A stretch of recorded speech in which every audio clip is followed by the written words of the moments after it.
Gazette notice number 5202, yes? Yes.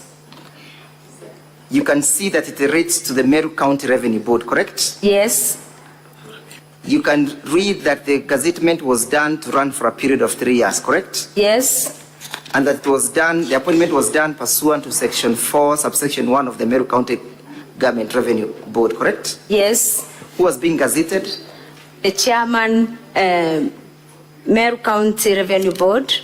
And he was gazetted on the 14th of December 2027, correct? 2017. When was his term supposed to expire? 2017. And upon the expiry, was it ever extended? No. Look at page 52.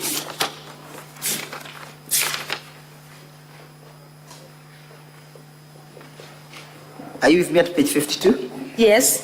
Have you seen another subsequent gazettement, number 38? Yes. Being gazetted by the governor then, Kiraito Murungi? Yes. Whose term is being extended? For the chairperson? The chairperson. Yes. When was it supposed to expire? From which date was it gazetted? 2020. How long was it supposed to run again? 3 years. When then was it supposed to expire? 2023. 2023. Yes. Which year? Which month? November 2023. Did that month fall due? Yes. Was there an appointment? No. Let's go back again to page 383, where we have that table. And kindly, let's go to paragraph 4, correct? Yes. Again, we repeat what we did. That is the Meru County Revenue Board, correct? Yes. And the allocation was that of 359,932, correct? Yes. The exchequer issue was that of 231,080 million, correct? Yes. The actual expenditure was 212 million. Yes? Yes. Kindly confirm whether or not that expenditure was done in the absence of the chair.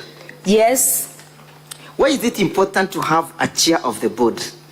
A chair of a board is the one who presides over all the board meetings, and it is the board that approves expenditures for these semi-autonomous government agencies of Meru County government. So it's your testimony that therefore the expenditures were done without the approval of the board? Yes. Who was supposed to make sure that these boards were up and running? The governor. Did she undertake that role and responsibility? No. Is it your assessment that she therefore abdicated her duties? Yes. Does that inspire confidence in her office? No. Does it contribute to good governance? No. Does it contribute to upholding the rule of law under Article 10? No. Does it enhance accountability under Article 10 and the prudent use of public resources under Article 201 of the Constitution? No.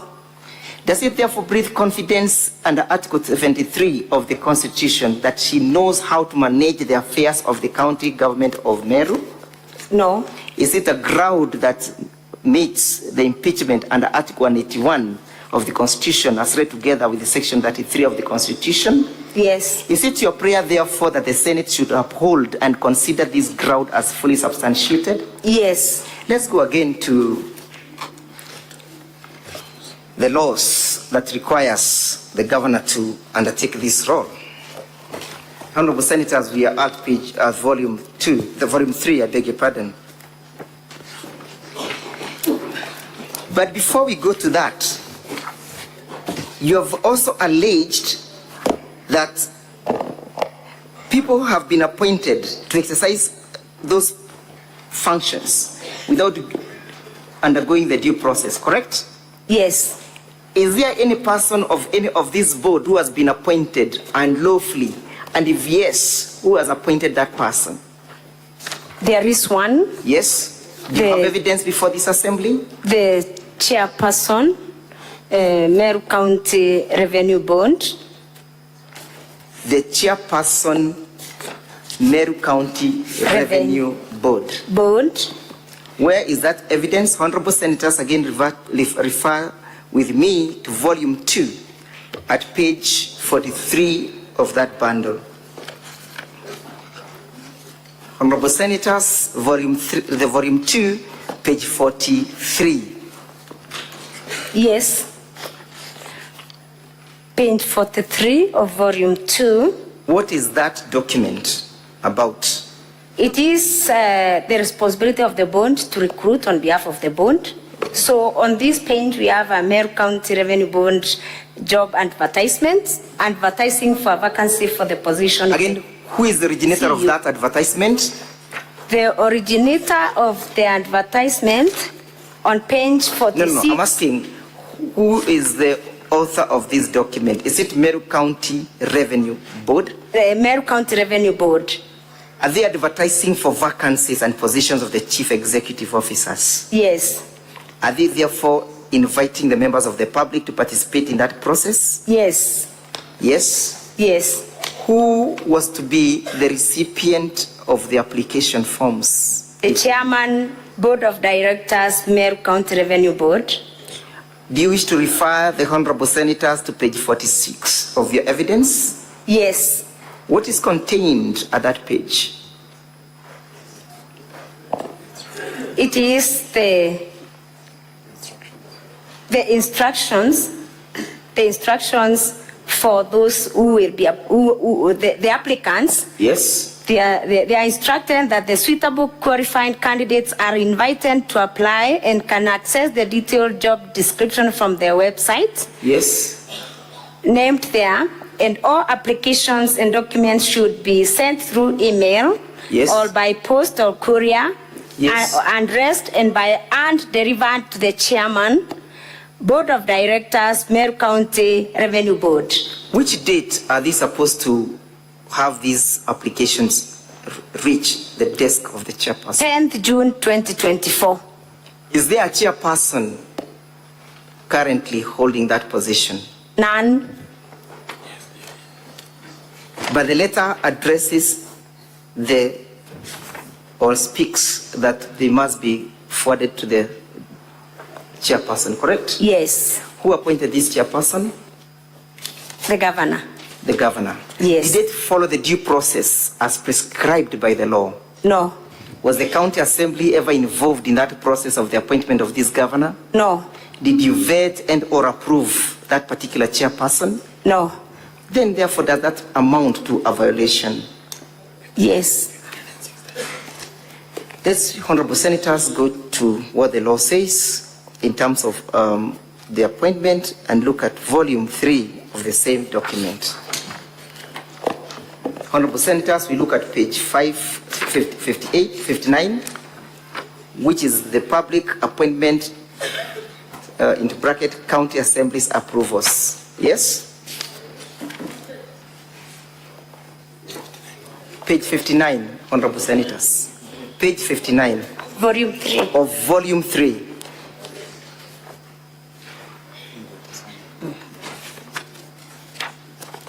And Honorable Senators, if you're with me, kindly let us look at section 4 of the said provision. Kindly read it out, Madam Witness. Volume Section 4. Section 4 on page 60 of the Public Appointments and County Assemblies Approval Act. Yes. Reads, exercise of powers of appointment. An appointment under the Constitution or any other law for which the approval of a county assembly is required shall not be made unless the appointment is approved by the relevant county assembly in accordance with this act. Was there that approval? None. Is there an appointment? Yes. Is that a violation? Yes. Have that met the provisions of Article 181 as read together with Section 33 of the County Government Act? Yes. Does that breathe again confidence in the manner in which the governor executes her functions? No. Does it call for accountability and Article 10 that the county organs will be held accountable for their actions? Yes. Does it breathe confidence in the rule of law? It doesn't. Is it prudent utilization of the public funds? No. Under Article 201 of the Constitution? No. Let's go together with now at ground number 3. You want the governor to be removed from office for refusing to implement the recommendations and or resolutions of the county assembly. Yes? Yes. That required the dismissal of Dr. Kiambi Aderu Lambura and Chief of Staff Harrison Gatobu Nsamba Mbili. Yes? Yes.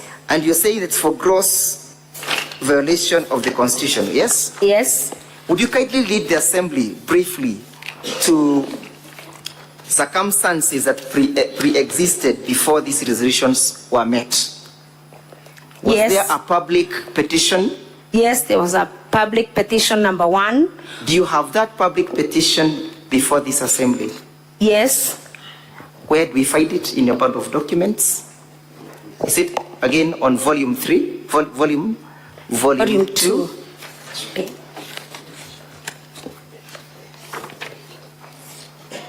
Volume 2, Honorable Senators. Again, the same volume.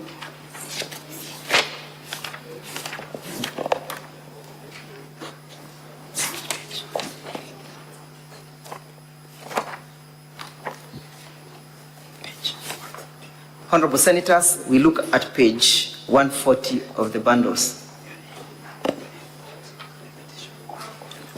Sorry, I beg your pardon, we're looking for the petition, the public petition.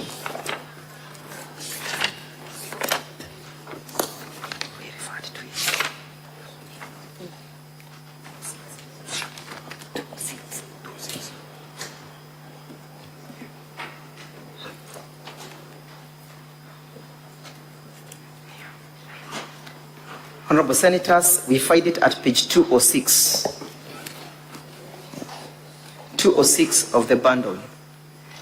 Madam Witness, kindly speak to the evidence relating to that page. On page 206, there is a petition that was brought by members of the public to the County Assembly for consideration. What were the issues that the County Assembly was supposed to the issues that members of the public were raising emanated actually from the last impeachments, where the governor said it is not me. For everything, it is not me. And the members of the public now saying, if it is not you, then there is somebody else. And they petitioned the County Assembly through this petition on page 206 to investigate and take action against those that were them. How many members? Because it wasn't the governor. How many members proposed that petition? 1,611 members of Meru County from all the 45 wards brought this petition to the County Assembly. Did they append their signatures to that particular petition in some? Yes. The same? Yes. Do we find that evidence from page 258? Yes. Did the County Assembly, sorry, you beg your pardon, Honorable Senators, should be from page 214. Volume 2, Honorable Senators. From page 214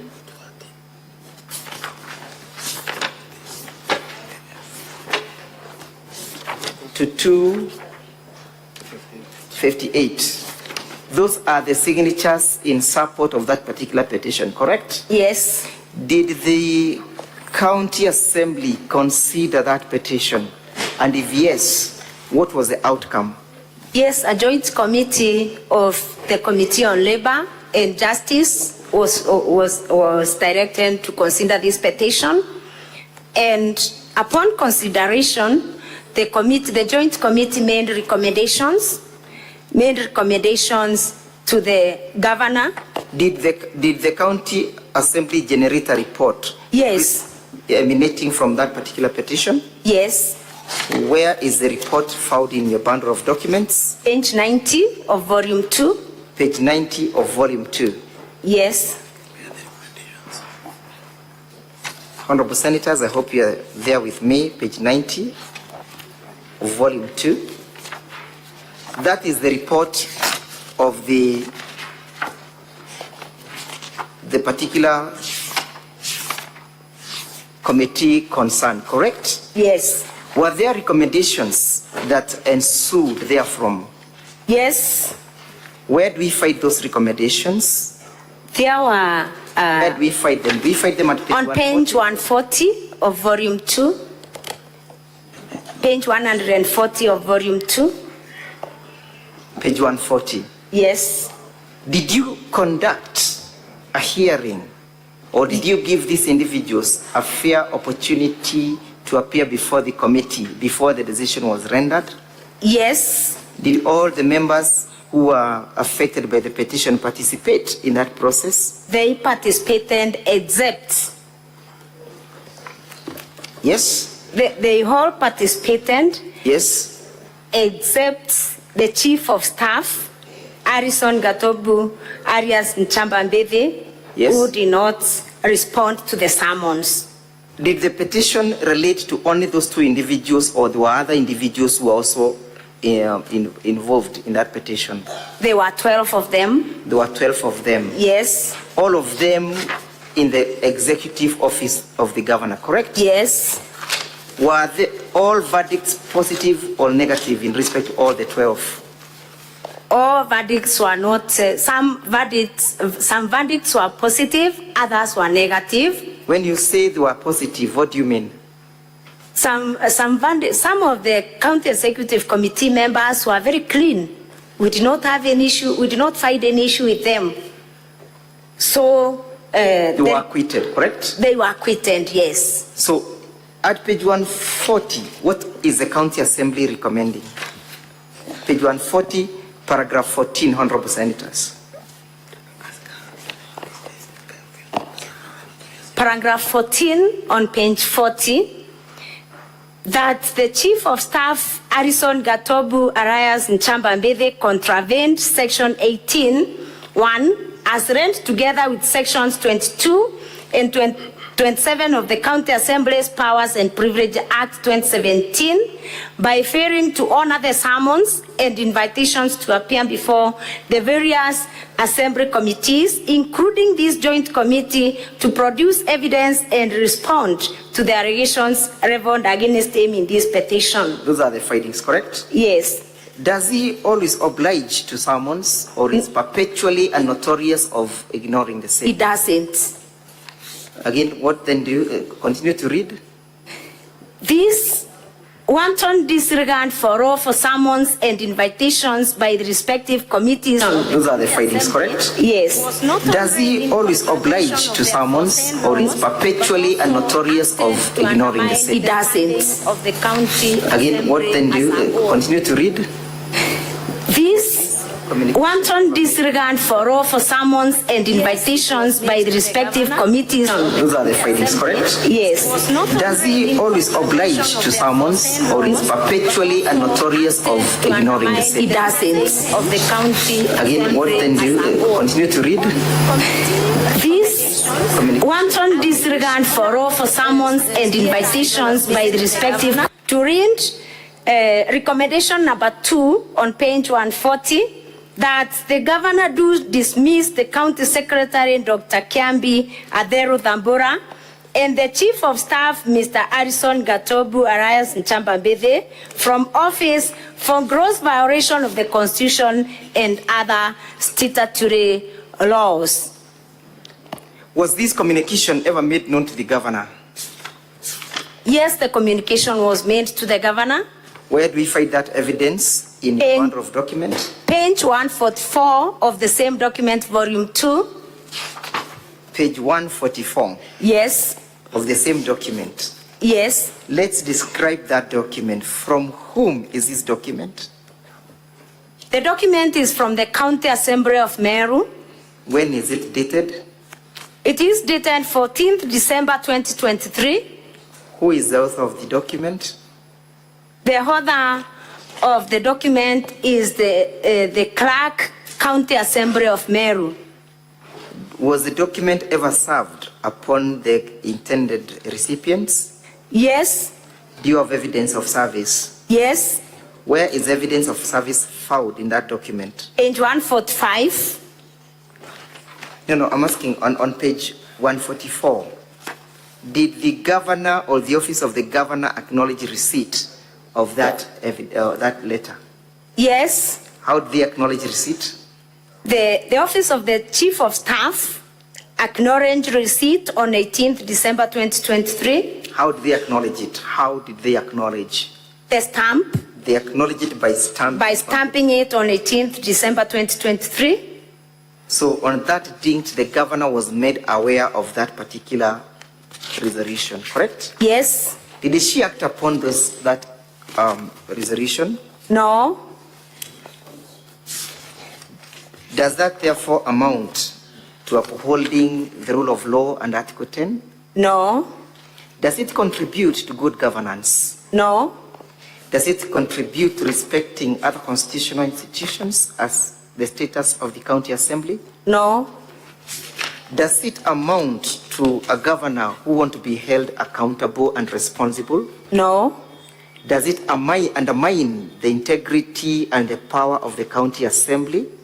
Yes, it undermines. Does it therefore equally amount to violating Article 1 of the Constitution on the sovereignty of the people? Yes. Is that an impeachable ground under Article 181? Yes. As read together with Section 33 of the Constitution? Yes. Have you therefore substantiated your case as against the governor in respect to this particular allegation? Yes. How has their continuous holding of office compromised service delivery in Meru County? It has seriously compromised service delivery because all the illegal appointments made by the county government of Meru are made by the county secretary, including appointing very junior officers to very senior positions, which has seriously compromised service delivery in Meru County. And an instance like the one I talked about in the video, where an officer job group M supervises officers in job group R. A moment, please. The Honorable Yes. Senators are taking note of that particular evidence. Yes. It's your evidence that they have compromised service delivery. Yes. And you have evidence to show how that has been compromised in the county. Yes. Where is that evidence? And as you look at the evidence, how has that been manifested?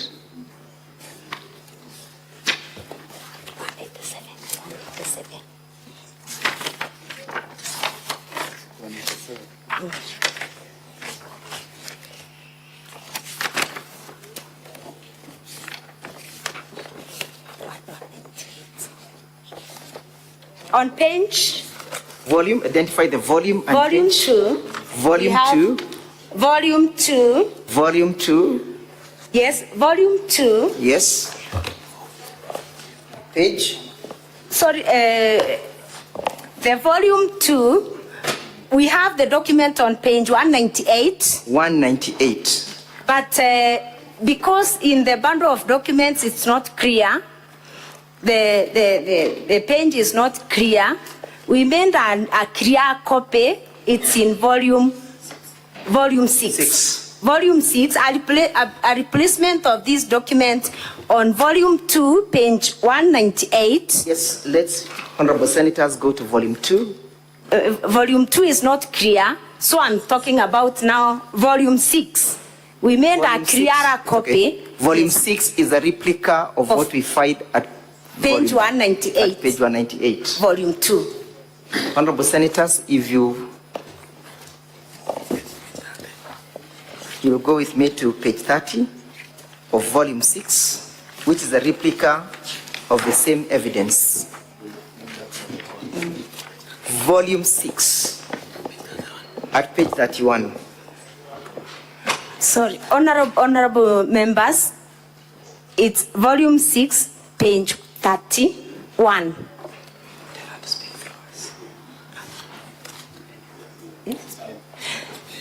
On this page, Honorable Speaker and Honorable Members, Yes.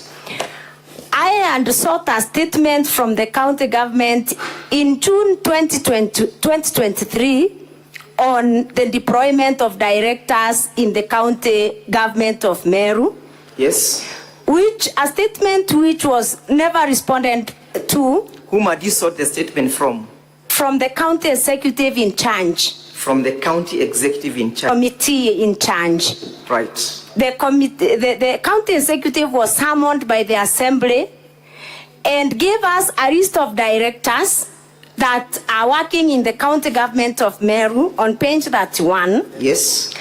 And the illegal appointments I'm talking about, honorable members, are found on this page 31.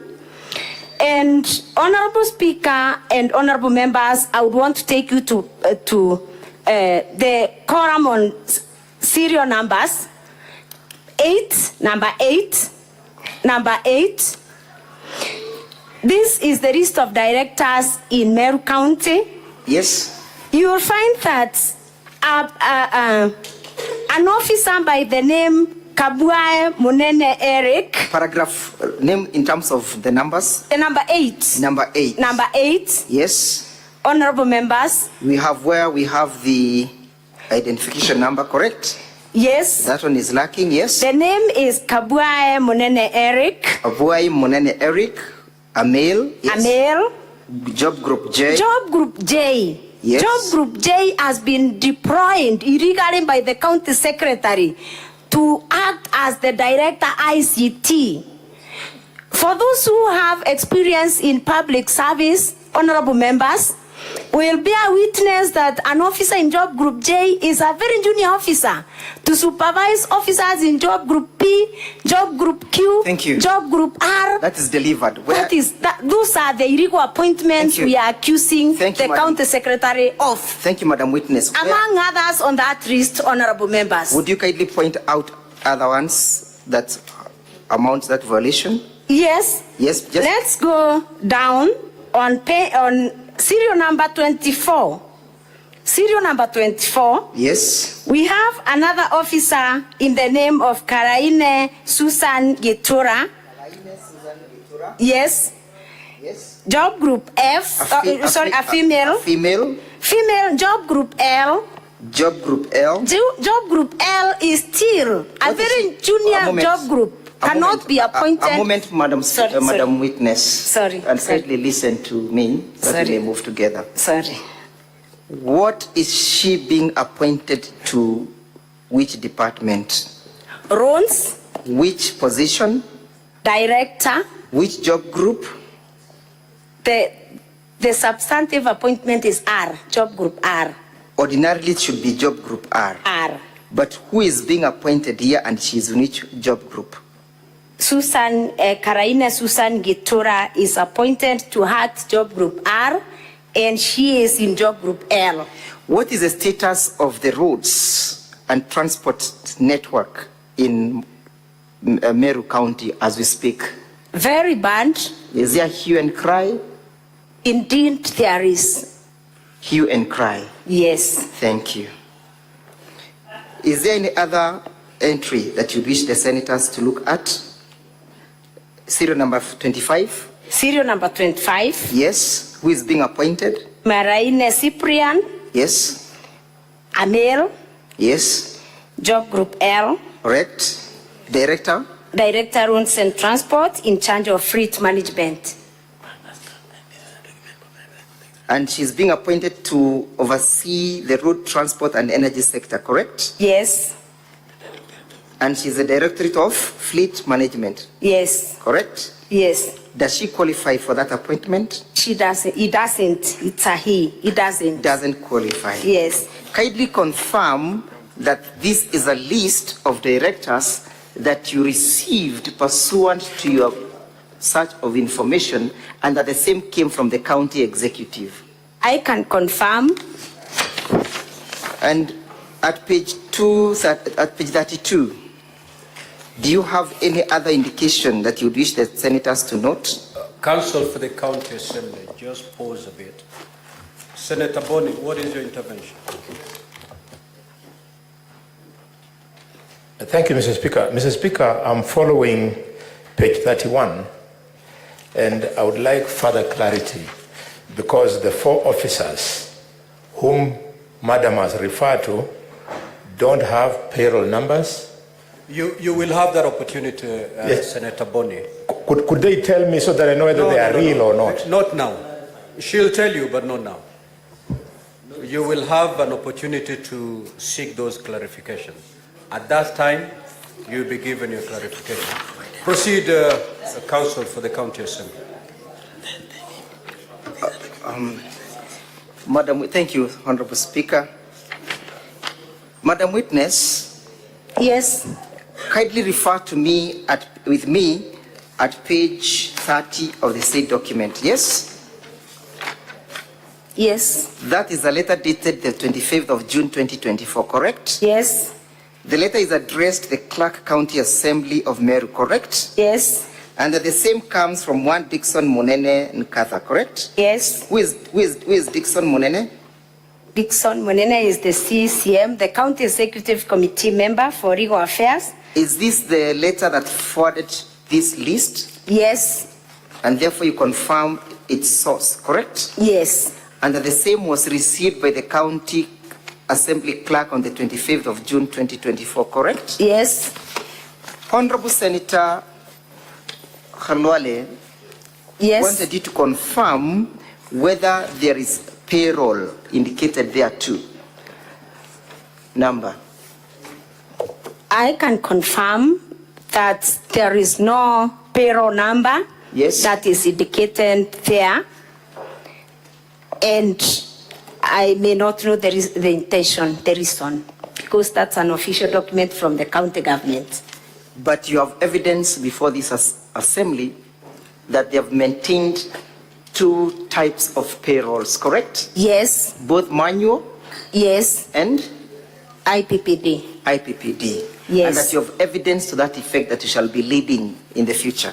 Yes, Now, before I yield you to my learned friend, I'll only ask you one question about ground number 6. Yes? yes, Ground number 6 is that you are accusing the governor of deliberately and knowingly misleading the public. But before we go to that, do you have evidence before this assembly where service delivery has been compromised? Do you have a video indicating how service delivery has been compromised? yes, Would you wish to play video number 11 in our videos? yes, Kindly have it played. Our videos in support of the motion.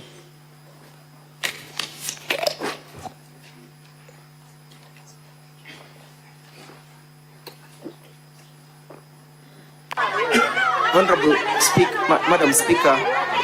Madam Speaker, we might be requiring the assistance of the interpreter once more.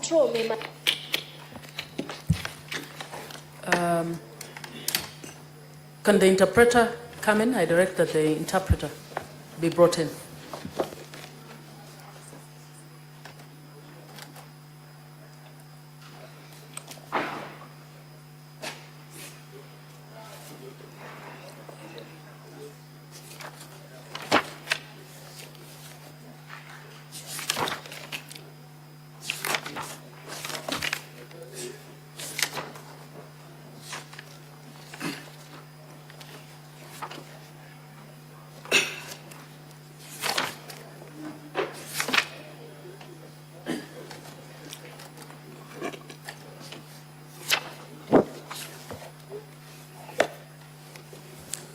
The interpreter is here.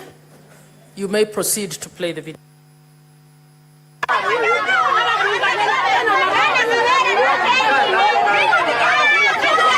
Akari muno ekoroba kiwochwa tigania central me maternity sibitare kiwochwa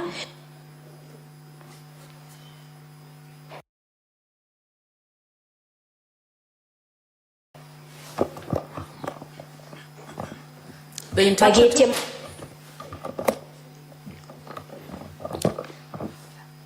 Thank you, Mr. Speaker and honorable members.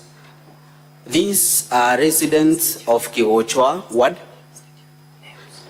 Once again, sorry, my name is Muthengi Mpara.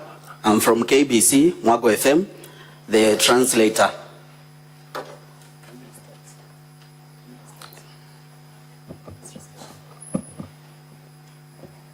Are you translating the first part of that video? We're expecting that you will do that. Can you...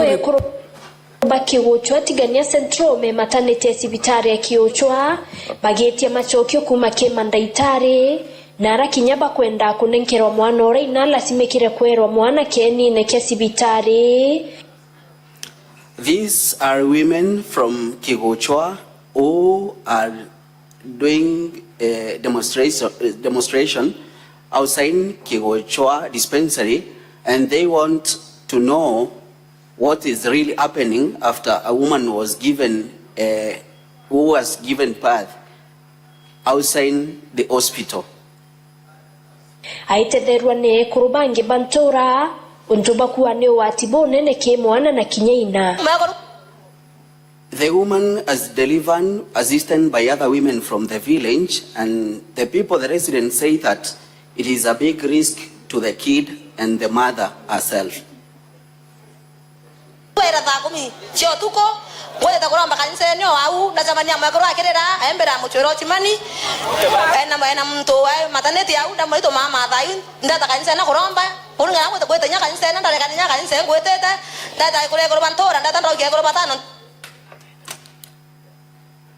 We came here at 4 a.m. and I found this woman who was asking for assistance. She was looking for the watchman, and she asked me to help her reach out to the watchman. I was coming to pray.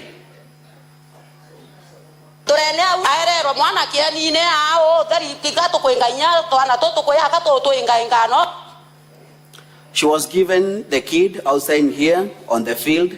We are chasing away the kids who want to join us in the process of helping during the delivery.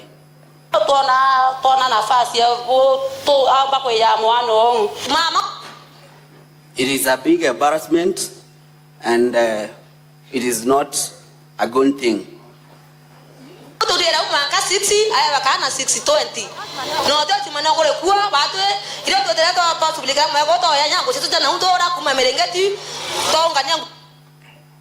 She was given the kid around 6:20. That's now when we came in, we went to the village to look for some clothing, the blankets, so that we can help cover the kid.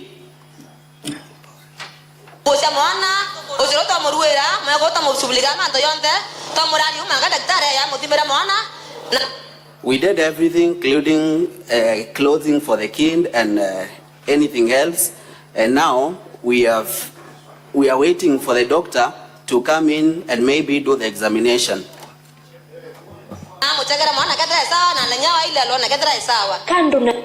The doctor will come. We are waiting for the doctor to come so that he can confirm whether the kid is okay or not.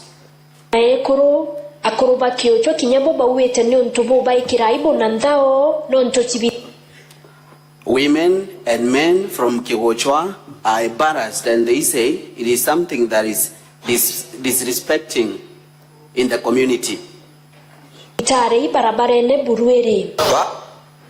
Especially now that the hospital is along the road.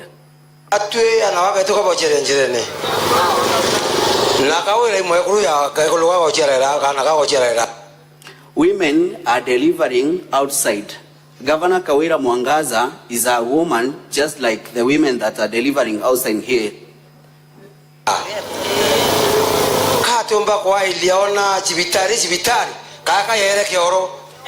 Why can she look at this hospital and take it like hospital, or has it become a toilet?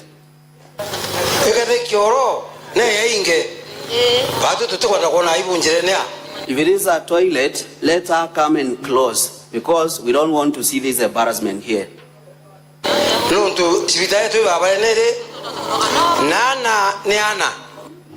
The hospital is along the road, and kings are kings. Mwana akiona akiunuka mwana unge makosa. Akifika ora kona akiunuka awawirwa. When the kids are looking at the private part of another kid, it is bad. What about if these kids were looking at the private part of the governor? Would she be happy?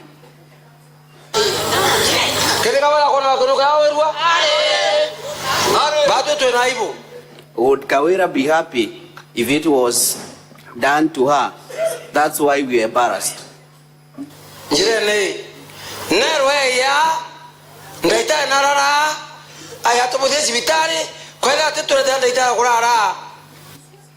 Let the governor be told to come here, look at this hospital, the doctor should be here, and if she won't do this,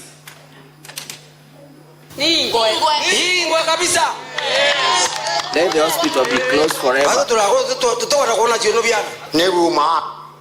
Let the hospital be closed forever. We don't want to see the nakedness again.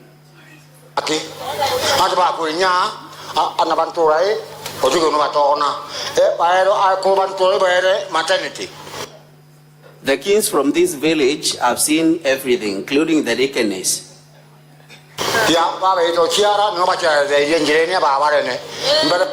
The women who have come for delivery, they usually get their kids outside here. Kawera Mwangaza County. Sorry, pardon that one kindly.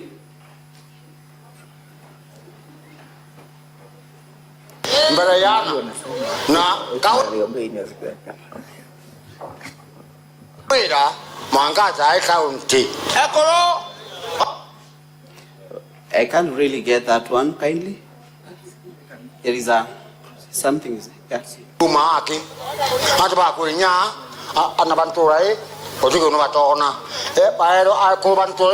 Maternity.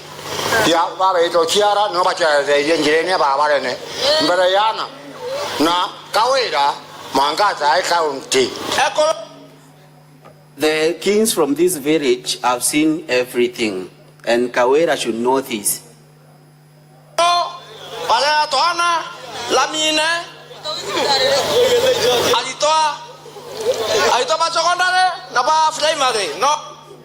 The women here are getting their children along the tarmac, and the secondary students and primary students.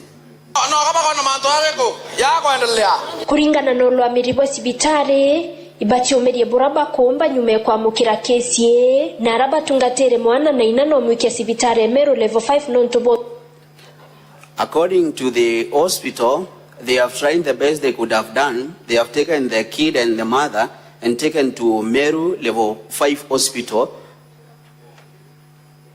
Tungatankuruki non-to-mwana usiari atekinye dheti gita. They have refunded the mother and the king to Meru level 5 because the kid was not due to time to be born. Sibitari ne aruorerwa lakini kuringana na ngwera ere tekweleka totena daktari bakweta bare utuko batokareria asia beto no tokaria to esumboka ontorene mwasi ake. The hospital was open here, but now the services are the problem. The doctors are not available so that they can look after the patient in the hospital.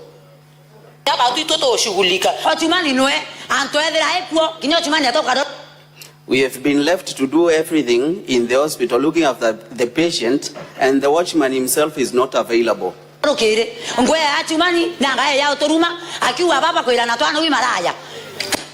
The watchman is insulting, and he is also calling us who are going to seek the services, the prostitutes.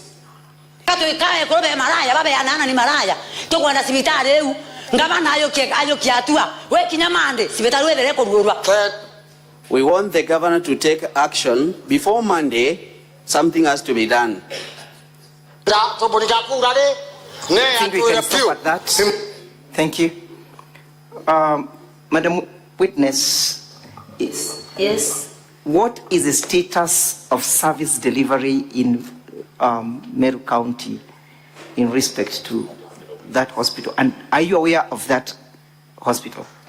Yes, I'm aware of that hospital. It is in Tigania Council, just to alert you that you have done 2 hours now. We're just about to conclude. Thank you, Madam Speaker. Yes? Is that the current status of hospitals? Yes. Did the governor offer any explanation or apology? No. Did the governor take any actions, any disciplinary actions to make sure that the hospital is up and running? No, I'm not aware of any. Look at page 10 of the motion and you look at ground number 6. Which is the count? What are you charging the governor with? Honorable Senators, in the volume 1, the grounds of impeachment. Yes. What are you charging the governor with? Gross misconduct. Count number 2. Yes. Gross misconduct. How has the governor misconducted herself in this respect? Briefly. The governor has engaged in gross misconduct by deliberately and knowingly misleading the public by giving false information that Kenya shillings 86 million yes. and been raised through the pay bill number 247 account number 0400163917,899 established after the murder of Daniel Mutiani, alias Sniper, thus violating the moral and ethical requirements expected of state officers, contrary to section number 19. That's okay. What did the governor say in respect to this amount of money? And what is the actual fact? The governor, in a video that I would wish that is played. It's okay. Just what did she say? She claimed that the people of Meru, including the MCAs, and contributed a total of 86 million after the death of the blogger from Meru known as Daniel Mutiani, alias Sniper. But what was the fact? The fact is that according to the bank statement. Yes. According to the bank statement on page 277 in volume 2, 277 yes. to the last page, the last page is 330. The correct position is that a total of 286,518,000 was contributed by the members of the public. What is the evidence appearing at page 277? The evidence that is those are bank statements, correct? These are bank statements. Who is the account holder? The account holder is Irene Kawera Kamencho. Where is she operating this account? She is the widow to the deceased. And therefore she was one who was in charge of operating this account, correct? Yes. Have you ever had an opportunity to interact with the said Kawera Kamencho? I interacted with her when she called me. She called me when she had me mention about the case of 86 million the day that I read a notice of motion. Yes. And she told me she got interested on this issue because I touched on an issue that is affecting her directly. Are you calling her as a witness in this case? Yes.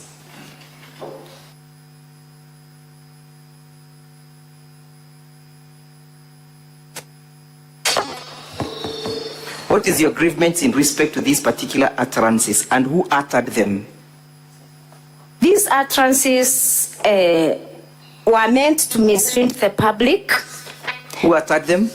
The governor of Meru County, Kawera Mwangaza.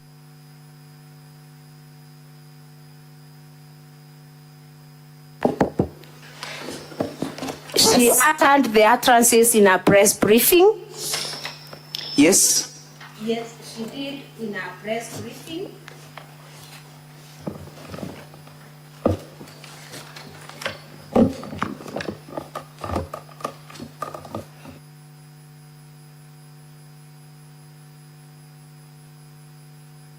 Yes. Yes. What else did she say in that press briefing? In that press briefing, the governor saying that a total of 86 million was raised in respect to the contributions towards the man.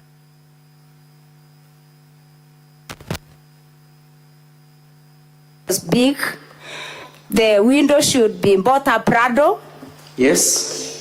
A mansion should be built for her. Yes. And an education fund should be established out of the 86 million. And then she arranged that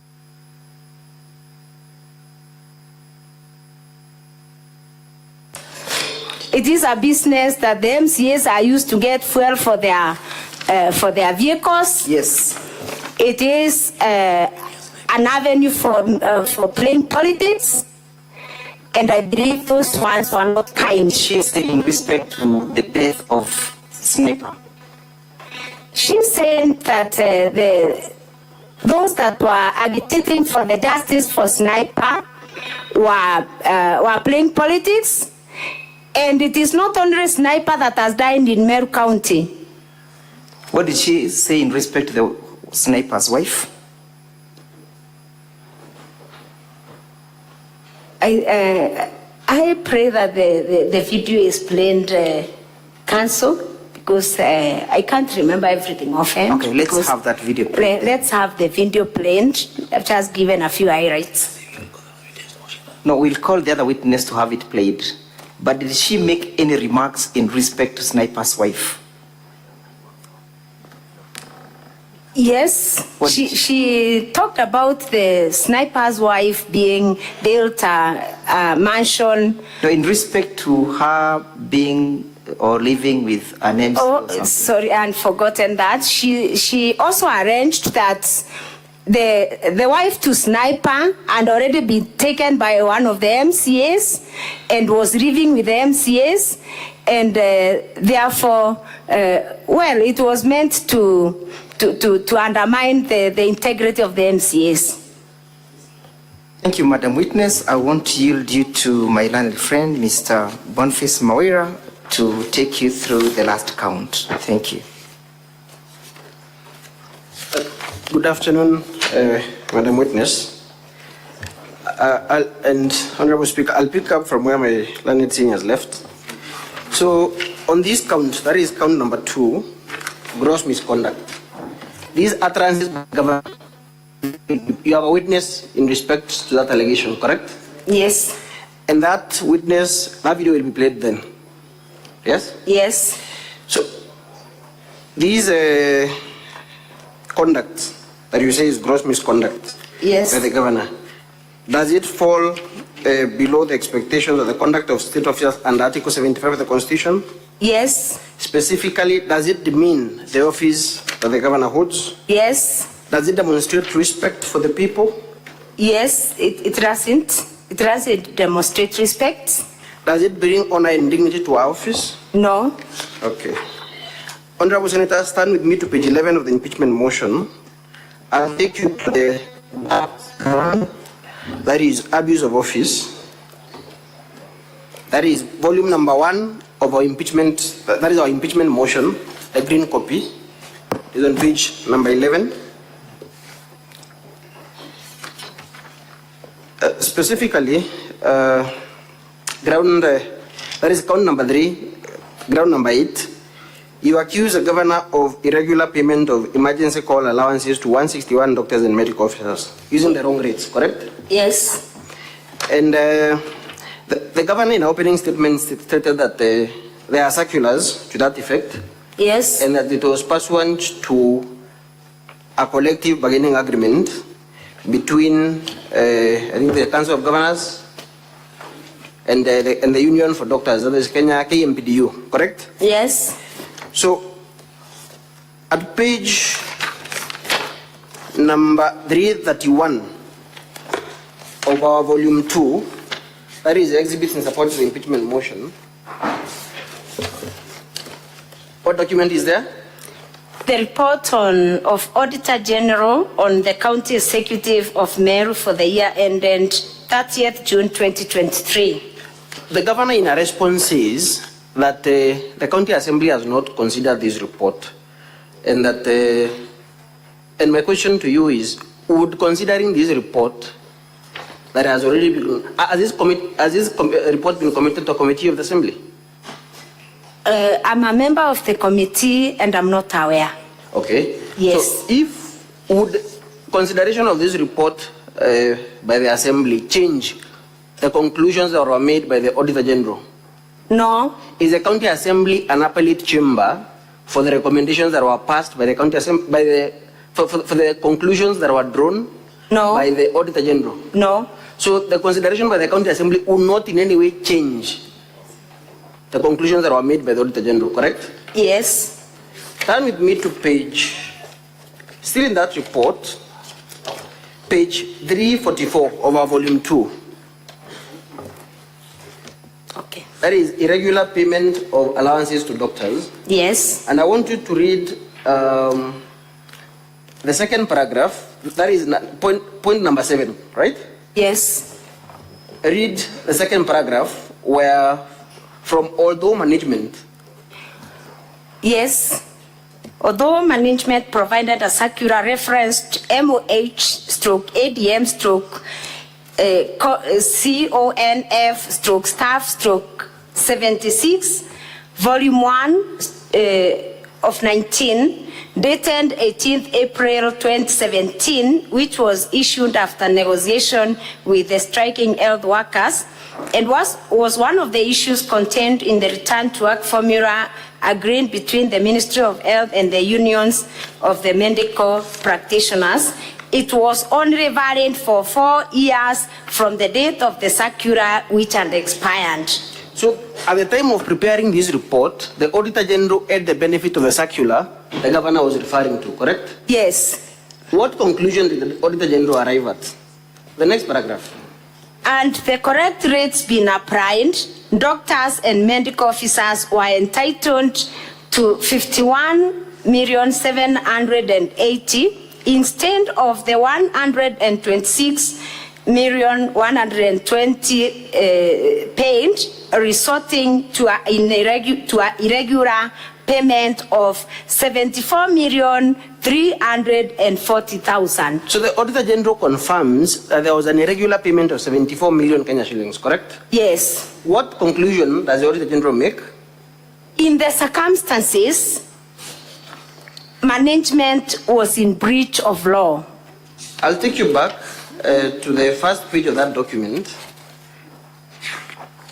The report begins at page 300 The report begins at page 331, Honorable Senators and Honorable Speaker. The report begins at page 331 of our volume 2, the exhibits in support of the impeachment motion. And at page 336, in fact, at page 336, the key number 2, key entity information and management, the background information. Who is the first person in that list? The first person on that list on the county executive's day-to-day management is under the following key organs. Number 1, Our Excellency Bishop Kawera Mwangaza, the Governor of Meru County. The key management team, the person on top of that list is the Governor of Meru. Yes. And up there, in the background information, the first person still is the Office of the Governor. Yes. And the major responsibility, you will agree with me, is coordination of the overall running of the county government. Yes. Okay. So this is the key, this is the management team that the Auditor General concludes was in breach of the law. Yes. Would consideration by the County Assembly of this report change that conclusion? No. Okay.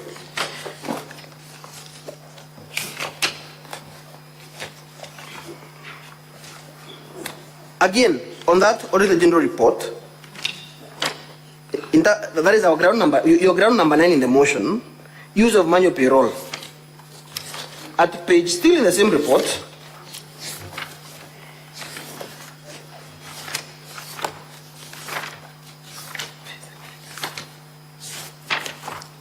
at page 347. 347. Yes. Are you there? Yes. That is 347, I'm sorry, Madam Speaker. 347, still over volume 2. 347. Yes. Use of manual payroll. What is the conclusion that the Auditor General makes? I only want you to read the conclusion in the interest of time. Yes. In the circumstances. The management was in breach of regulations. And this is the management that is headed by the governor. Yes. So can the governor say it wasn't me? No. Can the governor say it is a CEC finance? No. She is the head of the management team. Yes. The buck must stop at her door. Yes. Article 229(6) of the Constitution, I just want you to read what that provision says. Article 229(6) of the Constitution.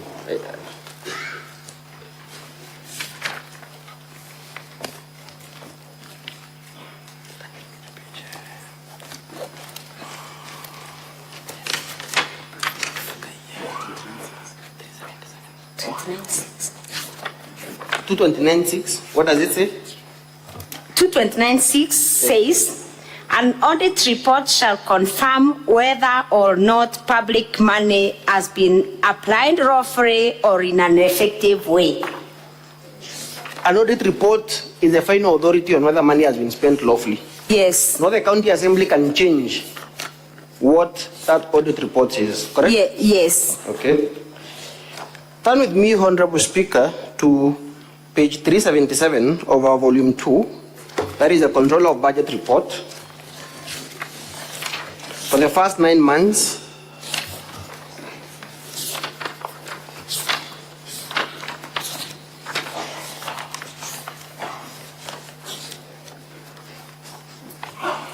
and specifically page 382 of that report, page 382.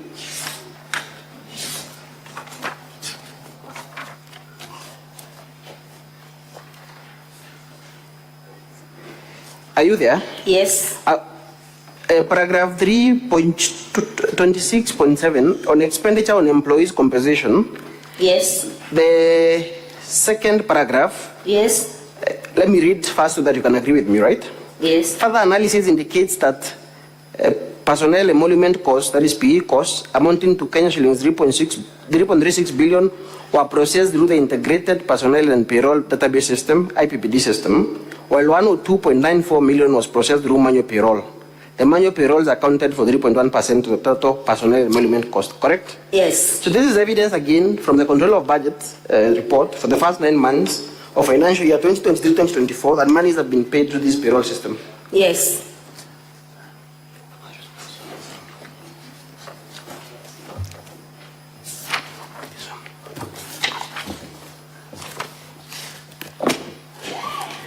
The governor in a response says that the first question for me, Madam Witness, is the county assembly on trial in these proceedings? No. So is it sufficient, is it enough for the governor to say that if she is accused of making payments through manual payroll, is it a defense? My question is it a proper defense for her to say even the county assembly does so? No. Why do you say so? I would say so because I would say so because I'm not very sure whether the county assembly does that. Mm-hmm. And number two wrongs does not make a right. Okay. Yes. So the question is, does the governor or is the defense of even someone else has done it available to the governor? Is that defense available to her? Sorry? Is the defense of even the county assembly or even someone else has done it, so I'm allowed to do it, is that defense available to her? Is it available? Okay. My question is this. Yes. Is the county assembly on trial in these proceedings? No. So does bringing evidence, and we submit there is no such evidence, but does bringing evidence, assuming there is such evidence, yes, of wrongdoing by the county assembly, would it excuse the governor of our own wrongdoing? No. Turn with me to page KM34. That is volume 1B of the governor's response. page 229 of volume 1B. That is the index of documents by the governor. It's a blue copy, Madam Speaker. And this is the evidence that the governor has filed. This is the evidence that the governor has filed to show that the county assembly also maintains a manual payroll. And my question to you is simple. Yes. On that document, on the face of it, Yes. when was that report prepared? For which financial year? 2020, 2021. Were you a member of the county assembly then? No. Was the current government in place then? No. Was the governor in office as governor of Meru then? No. To the best of your knowledge, in which office was the governor serving in 2020, 2021? Yes. In which office or capacity was the governor serving in the year 2020, 2021? She was serving as the women rep. She was not governor. She wasn't the governor. And this report was not with respect to the assembly in which you serve, correct? Yes. You are a first-time member of county assembly, correct? Yes. On ground number 10, on employment of a bloated for workforce, Yes. which you say is for, it has contributed to an excessive wage bill. That is the Yes. allegation? Yes. Honorable Madam Speaker and Honorable Senator, stand with me to page 11 of our motion still on ground number 10. And the evidence of that is to be found still in the Auditor General report. I beg your pardon, Madam Speaker. It is to be found in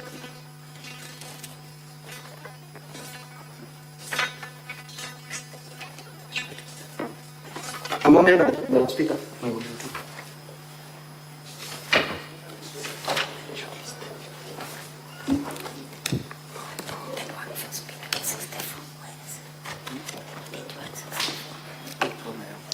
How many staff do you say are employed in the office of the county governor? 111. That is 111 staff. Yes. Okay. Yes. Have you filed any evidence before this committee, before this honorable house, Yes. to show that this is bloated workforce, indeed? Yes. Okay. Why is that evidence? On page 164 Yes. of volume 2. Yes. Yes. 164? Of volume 2. Yes. What is that document at page 164 of our volume 2? Of the County Assembly's volume 2?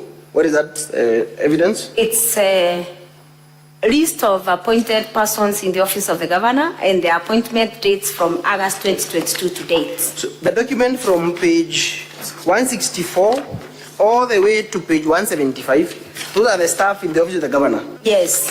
For in the interest of time, you will agree with me that there are 8 cleaners in the office of the governor. Yes. There are 17 information officers in the office of the governor. Yes. Clearly, this Yes. is that a bloated workforce that you're talking about? Yes. How many staff in the document at page 172? How many staff were employed by the former governor in his office? The former governor employed 45. Okay, that is 45 staff. That is which page of your exhibits in volume 2? 172 Page 172. to 175. 175.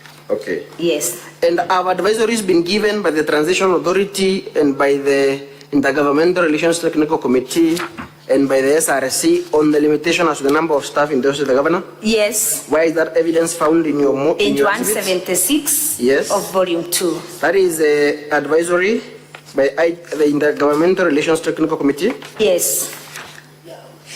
At page 178, that is the advisory by the Transition Authority. Correct? Yes. And at page 179, you will agree with me that some of the staff that are listed there are the political advisor, chief of staff. There is the page, correct? Yes. And a few and personal staff at page 180. Yes. Personal assistant, correct? Yes. Okay. How was this, as you say in ground number 10,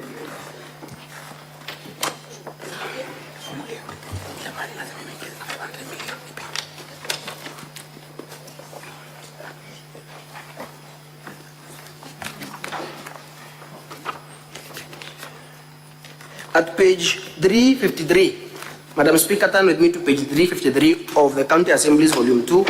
I believe it's a pink copy. volume 2, page 353. You say that as a result of this bloated workforce,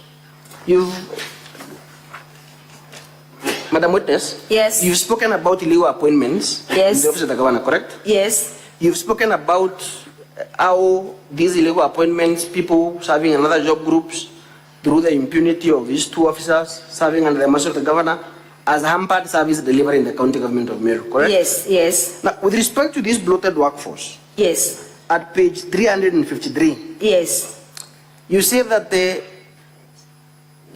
wage bill for the Meru County government from the financial year 2022-2023 to 2024 has increased by 500 million.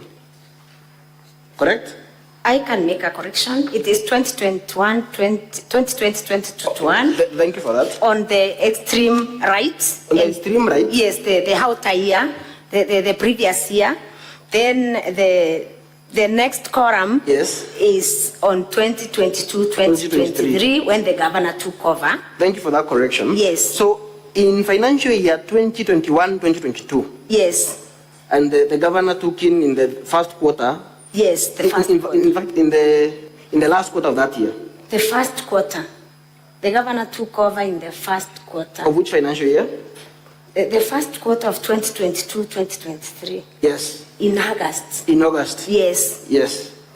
So when does the first quarter begin? The first quarter begins in July. In July, 1st of And July. ends, yes. And ends in which month? It starts in July. Which and date of July? 1st July. Yes. When does the first quarter of the financial year end? The last financial year. When does the first quarter of which is the last date of the first quarter of a financial year? The last date is the end of September. End of September. Yes, 30th a September. quarter is made up of 3 months. Yes. Okay. Yes. So this is the time when the governor took over. Yes.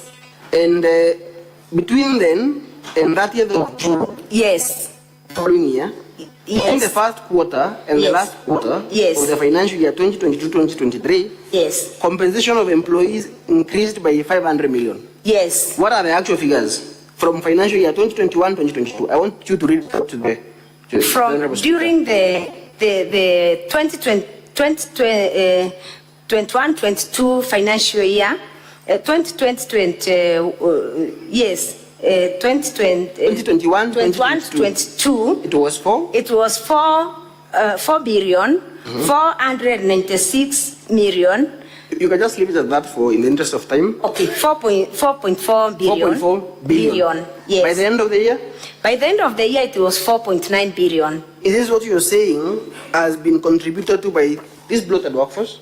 Yes, and other appointments. And the short list that we have seen of the 111 personal staff, Yes. I'll take you back there. Yes. At page 164, page 164 of our volume 2, Madam Speaker, on the top of that page, it says appointed persons in the office of the governor and the appointment dates from August 2022 to date. Correct? Yes. You will agree that these appointments were made when the governor came or took or assumed office? Yes. And in the first quarter of that financial year? Yes. Okay. I'll take you to the last allegation. Yes. Madam Witness, this allegation of a bloated workforce, you're also saying that the wage bill for Meru County government exceeds far beyond the 35% limit that is set by law. Yes. Because it stands at what percentage on your page 11? Yes.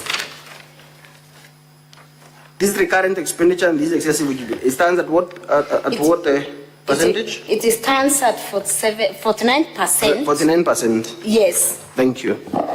The last allegation in your motion is paying Kiambi Crisas Banyara, a public communication officer in the office of the governor, his full salary and benefits while in remand. Correct? Yes. What evidence do you have to show that this Crisas Kiambi Banyara is a staffer in the office of the governor? Yes, he's a staff in the office of the governor. What evidence do you have? I have his pay slips. Yes.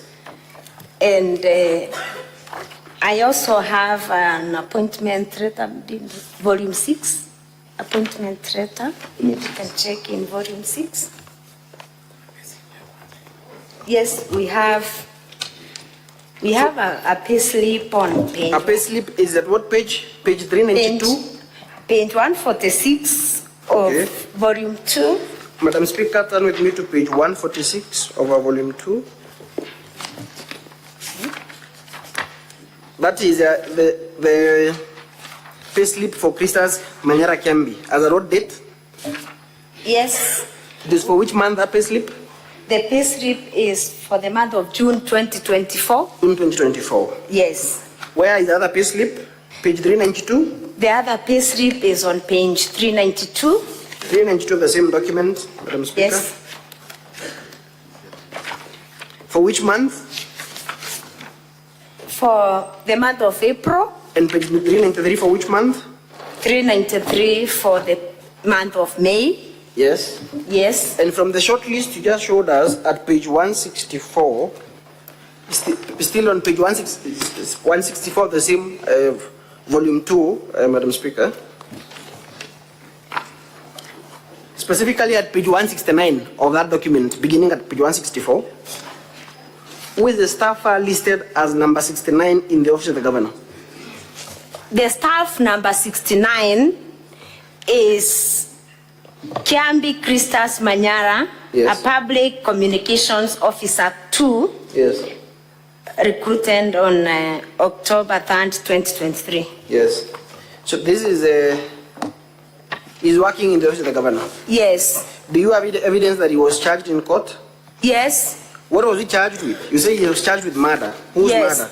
Yes. Whose murder was he charged with?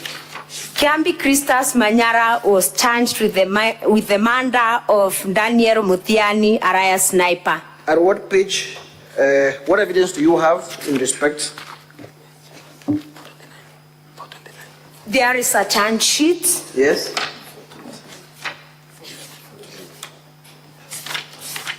Page 429 of our volume 2, that is a pink document, Madam Speaker. Thank you, Honorable Speaker and Honorable Members. Who is the fourth accused person in that information or charge sheet? The fourth accused in the charge sheet is Christas Manyara, Charged with murder. charged with murder of Daniel Sniper. And you say he was paid. We've seen the pay slips. Yes. And from the charge sheet, when was he charged? He was charged on the 29th day of February 2024. You have information that he has been in remand? He has been in remand Until what time? up to until around May 2024. Okay. And you have his pay slips for the month of March. Immediately after 29th of February, he was paid in March. Yes, he was paid He in was paid in March. April. Yes, May and June. May and June. Okay. Yes, And you say that he should not have been paid.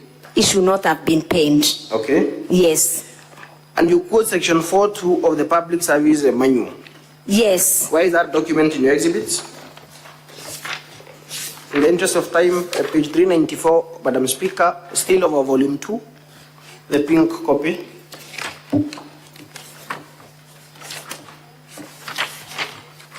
Specifically, page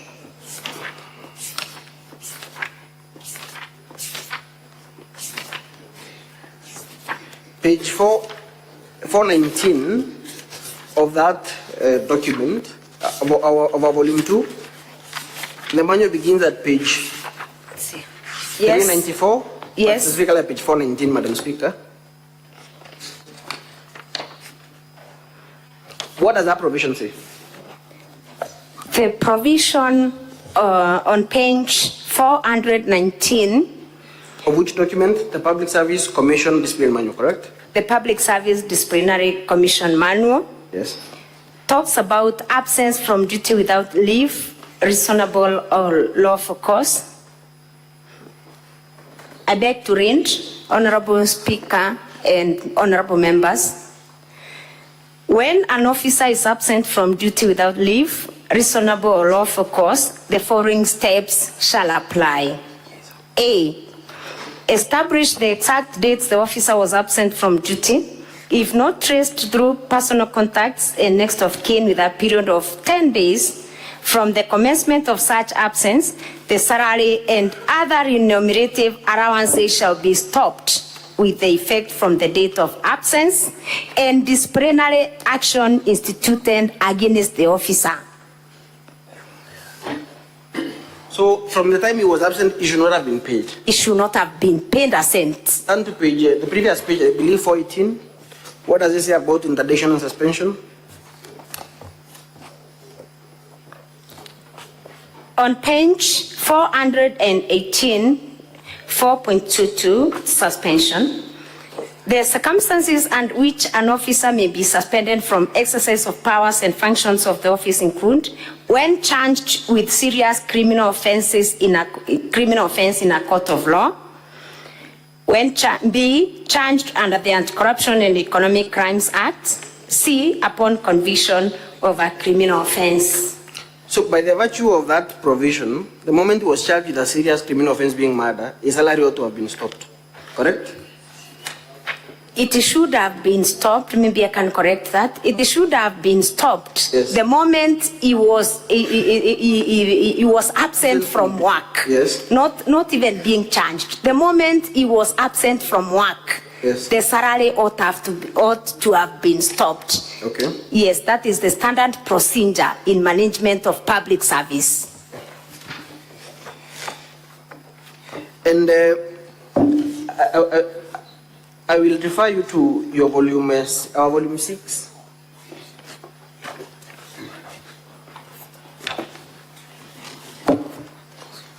volume 6, the first two documents there,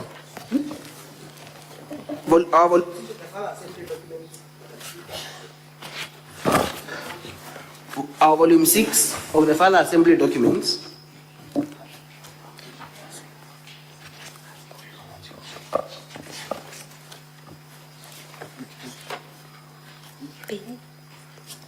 of the county, that is page 1 and 2. What documents are there?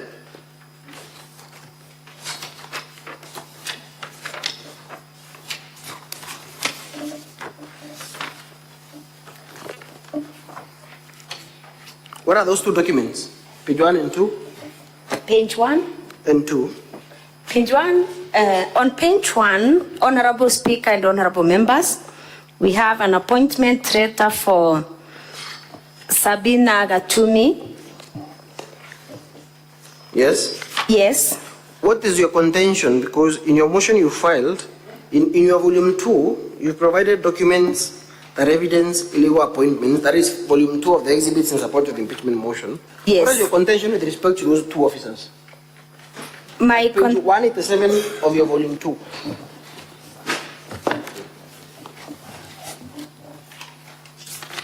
Page 187, specifically page 188.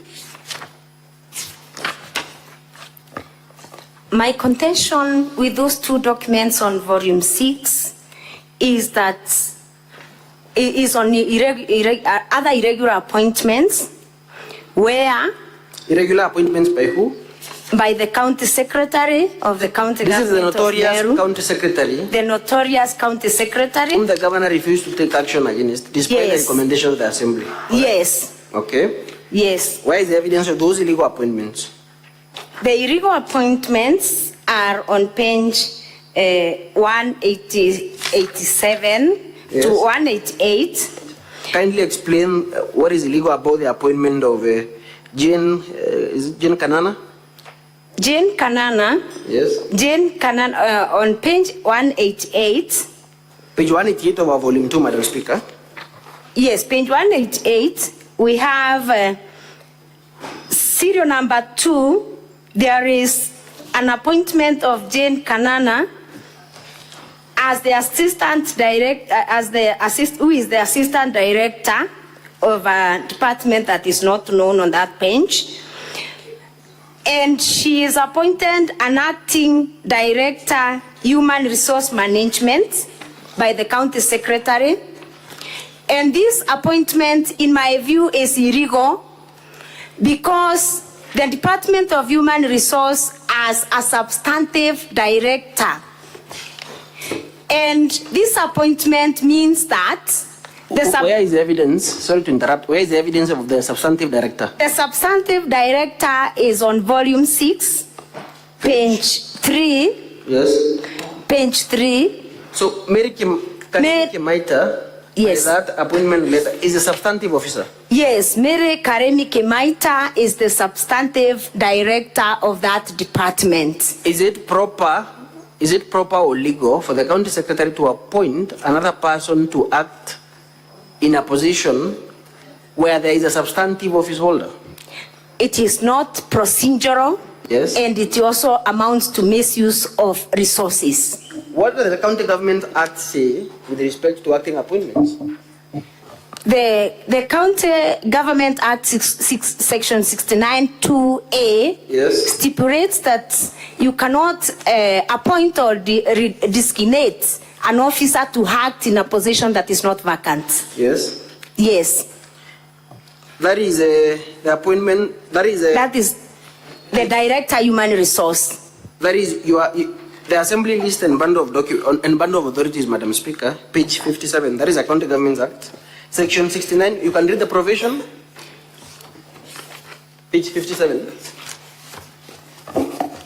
On page 48 of the Bundle of Documents, that is volume 3, I'm reading section 69(2), where it says, a public officer shall not be designated to own or act in a public office if A, the office is not vacant. So if the office is not vacant, you cannot deploy another person to act in that office, correct? You cannot. Does that apply to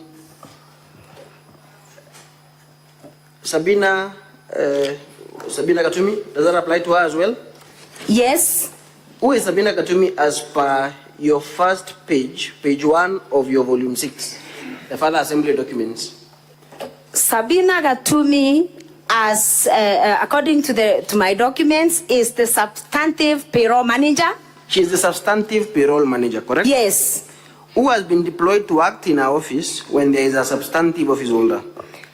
An officer by the name Solomon Mongera, yes, has been deployed to act in that office. Yes. Whereas Sabina Katumi is the substantive holder of this position.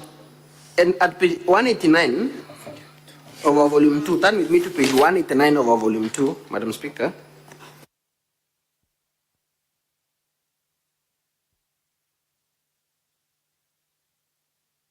The County Secretary for the County Human Resource Management Advisory Committee, one of the persons present is Solomon Mongera, correct? Yes. And he is present as the acting payroll manager? Yes. And the same is replicated at page 188? Yes.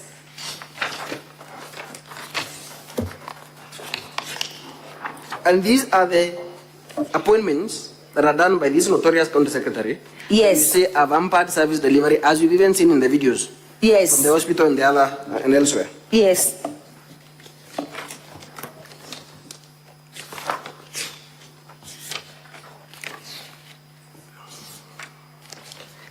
Madam Speaker, I'll request that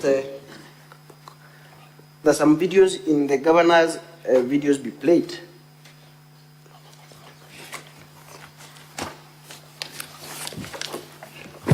I think you may proceed.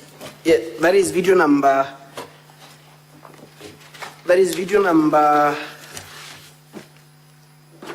7.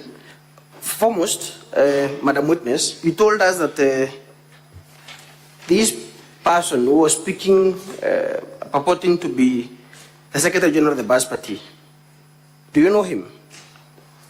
Yes. Is he a member of the County Assembly? No. And you said you are aware of the person who is the legally recognized Secretary General of the Bas Party? Yes. What is his name? Milton Mugambi Manyara. Okay. Yes. And you also said during the exam in chief by Senior Mr. Ndegwa, that there are some members of the Mbas party who support the governor. Yes. Have they been victimized by the county assembly? No. Have they been removed from any committees? No. In fact, from your volume 6, that is the membership of the select and sectoral committees of the assembly, that is volume 6, Madam Speaker, from page 7 to 29, you will see that some of these persons are members of committees, correct? Yes. Is there any of them who is a chair of any committee? Yes. And is a member of the Mbas party? Yes. What is his name? One of them is my chair, Yes. the Sectoral Committee on Youth, Gender and Social Development. Yes. She is Honorable Makena Morogocho. Yes. Yes, A she is member my of the Mbas chair. party A member of the Bas Party who openly supports the governor who supported the governor even in this impeachment. and has not been victimized. Yes. Okay. Yes. So what that gentleman appears to say in that video, Yes. that members of the county assembly should take instructions from him, and that the party is going to take action against members who do not, who appear to support the governor. Has action been taken against the said Jennifer Morogocho? No.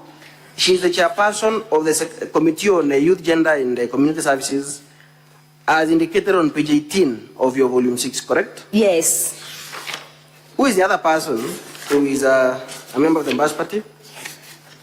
There is Kithinchi.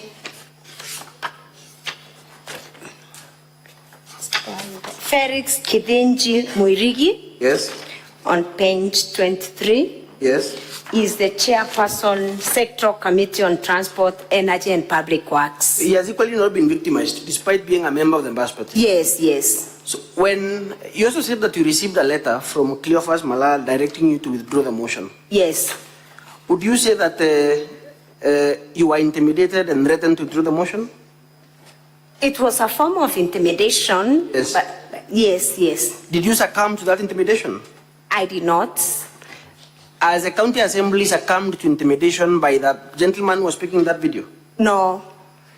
Is that an attempt by the governor to shift attention from the real issues? Yes, that is a... How is that video a response to, or rather, I would request a video number 7 be played, Madam Speaker. Video number 7 of the governor's videos, VKM 7. I had already granted that permission. Can the video be played, please?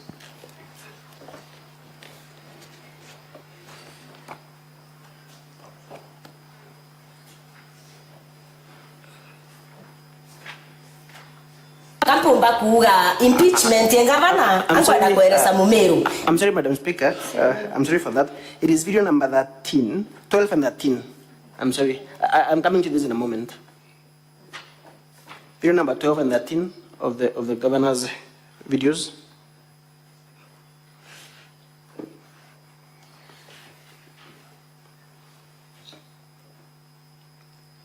Yes, that is the correct one. Finally, as I said, I want to tell the county assembly of Meru, we can't wait any longer. We lost in the second impeachment. Give us the third and the fourth and the fifth and the sixth impeachment. And within a month's time, we want to see the county assembly of Meru. Give us that.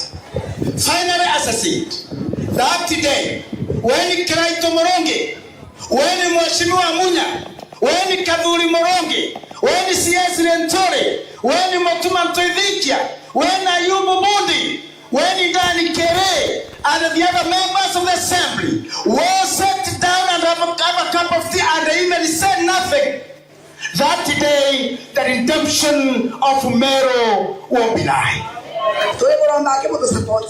Now this time round, we want to be very simple to get your Senate. Kaduri, I know you are there, our senator. Just hold on. The video can be paused. Is the translator here? Is it interpreted? I think that the useful part that I want to rely on was played, Madam Speaker. English part. It was in English, the part that I want to cross-examine on. Very well. Yes. So only the part in English? Yes. That's okay. Then video number 13 can also be played. Still in the governor's videos.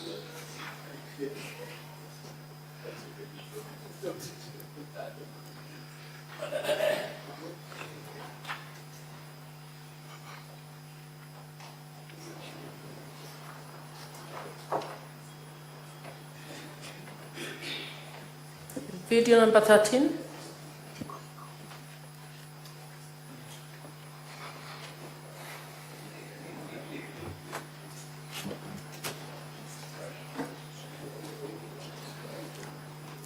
Finally, as I said, I want to That is video number 12. Is that 12 or 13? If that is 12, then can you play 13? Yeah. Yes, that one. The Secretary General wa Kiama kia Mbasi. Nataka kusema hivi, na hii ni habari. Hii ni habari. Every MCA ambaye anasimama ama ameteuliwa na chama cha Mbasi, minority leader na uongozi wa assembly, kama kunaye amehasi akaondoka njia yenu, mwambieni kimo chake kimotoni. Huyo apende asipende ataenda. Lazima kila mmoja atii amri, na leo ni amri tunatoa. Hakuna wa kusimama kando, hata hiyo kiti ulichonacho tutachukua. Kwa hivyo tunataka kuambia viongozi wakishindwa na Kawera watuachie sisi wananchi, tuende tumtoe hiyo nyumba yake. Ukaona libaya latendeka, zuia kwa nguvu ya mwili. Ukashindwa kuzuia kwa nguvu ya mwili, zuia kwa mdomo yako. Ukashindwa kuzuia kwa mdomo, chukia kwa roho yako, na hiyo ndio udhaifu wa imani, kuchukia kwa roho. Finally, mkogwerwa monoma wote wote kure abadirikari. No terenge bagachoka kure akija chuma ile chiando ile sikerebu. Can we hold on? Do we need the interpreter for that? Can they come in? They're coming, yes. Is Senator Sige here? As if she stepped out, I don't know. Oh, very well, Madam Speaker. Yes, okay. We cannot have the translator. We cannot have the but translator. we still need Yes. the translator even for those who don't speak that language. Yes.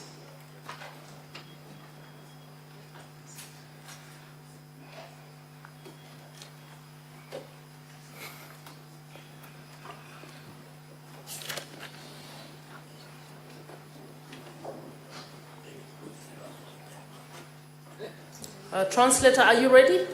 Can they replay that? The bit that is in vernacular, please. Ya kwa roho.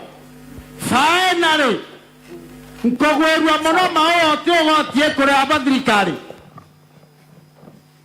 Mheshimiwa Spika, Mheshimiwa katika bunge la Seneti, kwa jina ni Kitonga Kabori, na kupia tafsiri iliyo kwenye kanda inayoendelea sasa. Anasema kwamba amefurahi kwa sababu hakuna mtu yoyote analipa kondi katika kaunti ya Meru ya Maua huko. Iendelee. No terenge bagachoka kure akija chuma ile chiando ile sikerebu. Na hakuna siku atarundi tena kulipa, hata ito masume zikiuzwa scrap. Chuma ile chiekera chiando ile. Chuma zenye zimewekwa kule ziuzwe zikiwa nini? Ile sikerebu zikiwa scrap. Na tunaenda kutangaza hakuna mahali kwingine kondi italipwa. Tuje tukapatiana pesa zetu ziende kutolewa kama ongo kwa maseniti kwa senate. Hatutafanya hivyo mara nyingine. Hatutafanya hivyo kwa mara nyingine. Kiswahili jamani. Tumekubaliana kwa mikono. Kwa mikono. Asanteni sana. So, Madam Witness. Yes. These two videos that I've played from the governor's record of videos. Yes. That gentleman who is talking in that video, you said you know him, correct? Yes. You said he is not the Secretary General of the party? Yes, he is not. And because he seems to, what would you say his role is in the party? Does he have a role in the party? I'm not aware. Okay. So to the best of your knowledge, you'd say he's an imposter. Would you say he's an imposter? He could be. Are you sure? Are you aware whether he has a role in the party? Council, just hold on. Yes. Senator, Minority Leader, what is the issue?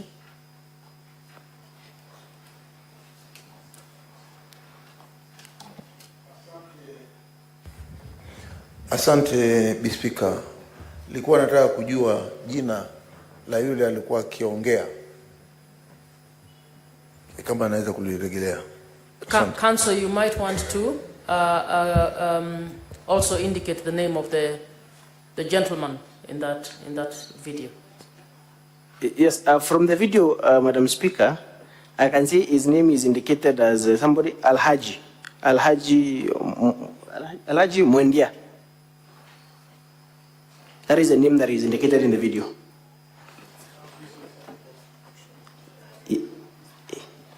Proceed, Council. I think members. Thank you, Madam Speaker. Yeah. So, this gentleman, are his views representative of the views of the Assembly? No. Is he a member of the County Assembly? No. Is he an elected leader in Meru? He is not. So, to the best of your knowledge, has any of the members that appended their signatures in support of the impeachment motion, have they been coerced by that gentleman? No. You've confirmed a few minutes ago that even members of the party he purports to come from, some of them support the governor. In fact, a record 3 of them support the governor. Yes. And they have not been victimized or removed from any of the committees of the County Assembly, and some of them are even chairpersons of those committees. Yes. Would you say that you have been coerced or you succumbed to any pressures to move the impeachment motion? No. Did you even succumb to the intimidation or threats by Cleophas Malala to withdraw the impeachment motion? No. Are you a member of the BAS party? No. You are specially nominated in which party? UDA. Okay, thank you. Finally, Madam Speaker, before I yield the witness for cross-examination, I'll ask that video number 7 and video number 7 of the governor's videos be played. Video number 7. Play video number 7. I think for that you might need the translator. I can see it here. Council, you've now done 3 hours. Very well. Kampumba kuga impeachment ya gavana ankwenda kueleza Mumeru. Impeachment ya gavana ni part of business yetu ya assembly. Part of business yetu ya assembly. Yeah, go impeach. Na we can not to impeach them. Many times we together. The translator can go. The translator? Let them start. My name is Gitonga Kabori. Mheshimiwa Speaker, naomba irundiwe kiposi kutoka mwanzo. Please repeat. Ampumba kuga impeachment ya governor. Naweza sema impeachment ya governor. Kwenda kueleza Mumeru. Anataka kuelezea Wameru. Impeachment ya governor. Hiyo impeachment ya governor. Ni part of business yetu ya assembly. Yaani ni kama shughuli yao kwenye bunge la kaunti ya Meru. Part of business yetu ya assembly. Kama hiyo ni kama biashara tu. Yeah, go impeach. Na we can not to impeach the many times we together. Na wanaweza kuimpeach mara mingi yenye nabaki. By the way, ndenda kuga motion yure nya drafting na kubanga junde. Sasa anaweza sema mambo hiyo ya drafting na kupanga wabunge. I was very key there. Alikuwa mmoja wao pale. Na hiyo ndaringa ikia motion yo Mutembe. Na yeye alikuwa apeleke hiyo motion mbele. Ini ndaringa ikia motion yo until the last minute.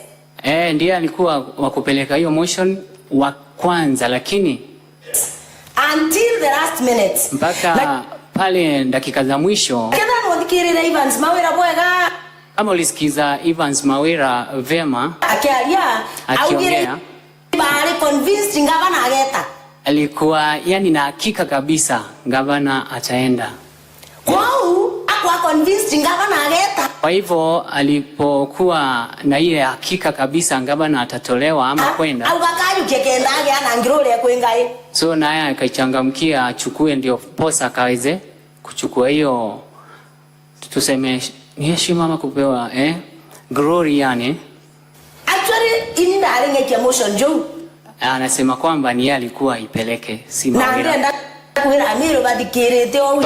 Na anataka kuambia Wameru wakiwa nasikiza. Is new. In the emotion Joe. Yeye alikuwa apeleke hiyo motion. Na tu mwanka mwisho buru. Mpaka siku ya mwisho kabisa. Mheshimiwa ZNK waikete motion. Ni Mheshimiwa ZNK aliyekuwa apeleke hiyo motion mbele. Kwao actually Mawira kajukiria motion jwa kwa. Kwa hivyo Mawira alichukua motion yake. Ndio kuweko kinyae muligine kufikisha mwisho. What is the context in which that video was what is the context in which you said the things you said in that video? The context in which I said that I can't remember because it was an interview of 1 full hour. And Honorable Speaker and Honorable Members, you can see it's just an extract of a very short part of my full interview. And again, Honorable Speaker, the video is not dated. I cannot even remember which date was that. So I believe I talked about so many governance issues, and that's why I'm saying that our business is to oversight the county government of Meru. Yeah. And I believe the law does not limit the many times or how I oversight the government of Meru. Yes.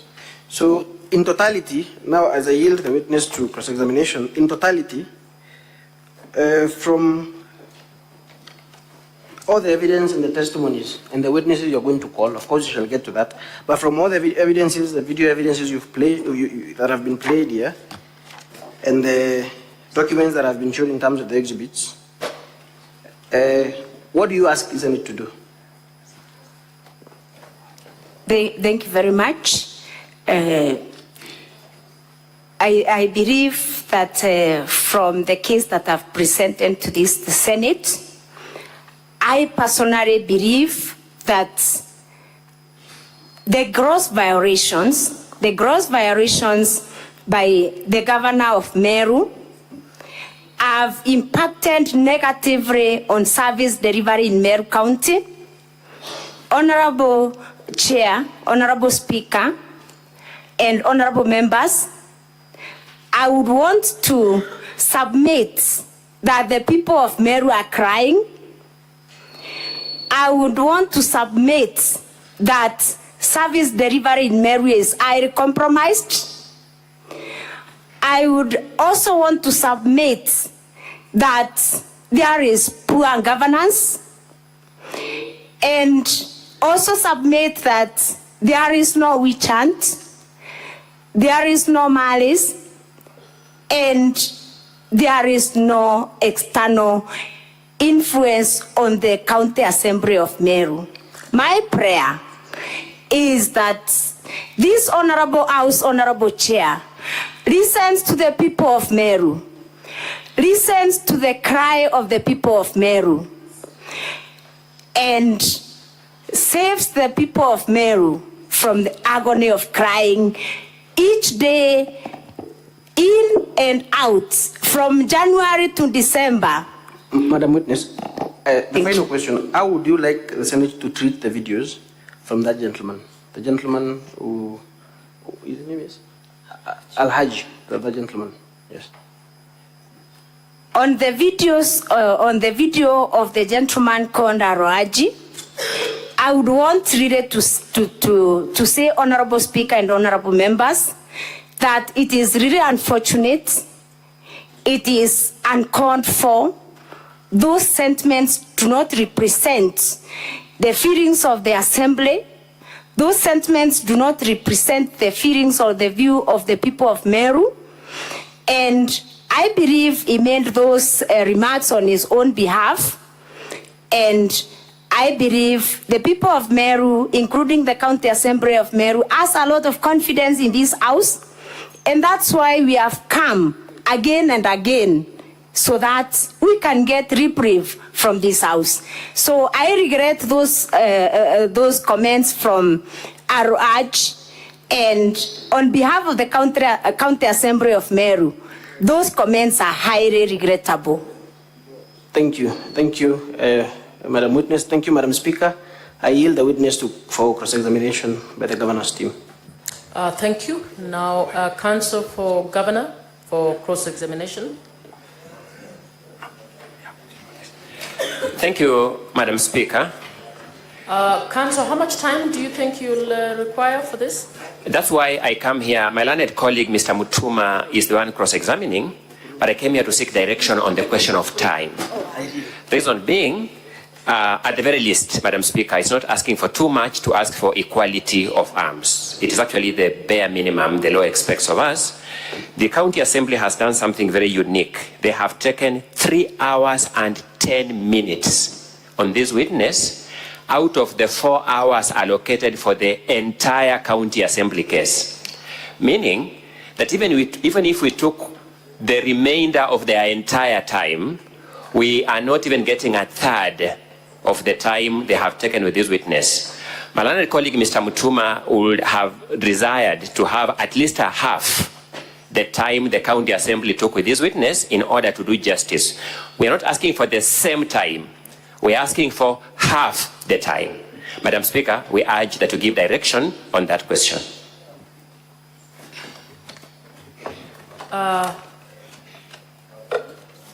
Is that, I can see a hand? Okay, proceed.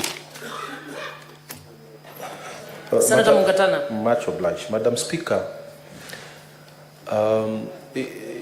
as a follow-up of that point, which has also concerned me as a senator sitting in this hearing, we had an application under the third schedule, Rule 10, asking for the County Assembly asking for 3 more witnesses. But they have already spent their time because the Speaker had indicated 4 hours.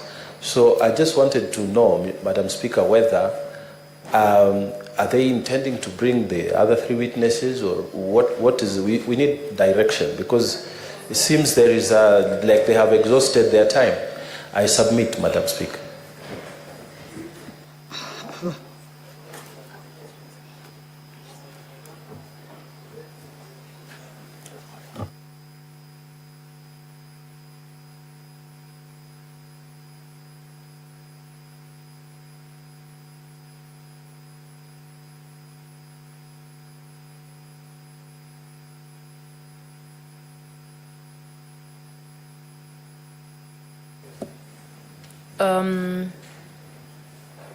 The Counsel for Governor, can we begin with giving you 1 hour for cross-examination? We can review should you require some more time. Thank you so much, Madam Speaker, sir. My learned colleague, Mr. Elias Mutuma, will take on the witness in cross-examination.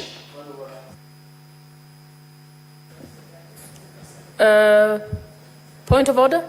Yes, Senator Mtata. My lady, as somebody who believes in human rights, Madam Speaker, I don't think it is fair for us to keep a witness standing for so many hours. You have seen even proceedings in the US Senate, witnesses are cross-examined sitting.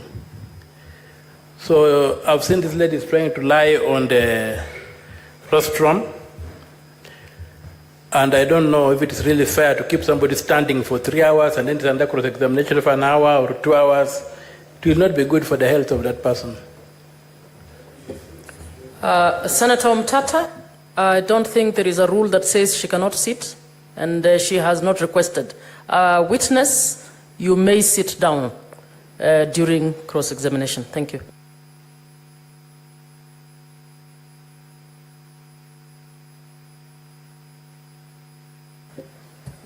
Senator Wafula, what is the issue?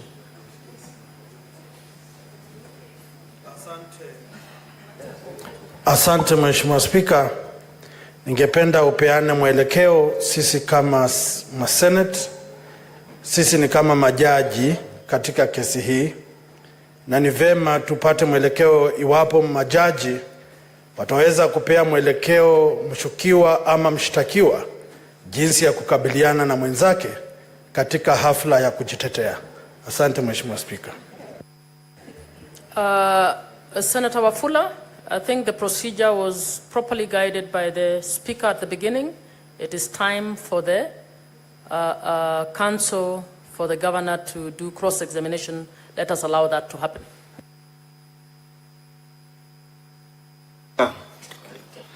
May I seek your guidance as to whether during the cross-examination our time will stop running, or whether the cross-examination will still eat into our time? I am most humbled. Speaker guided very clearly, cross-examination is part of your time. Yes.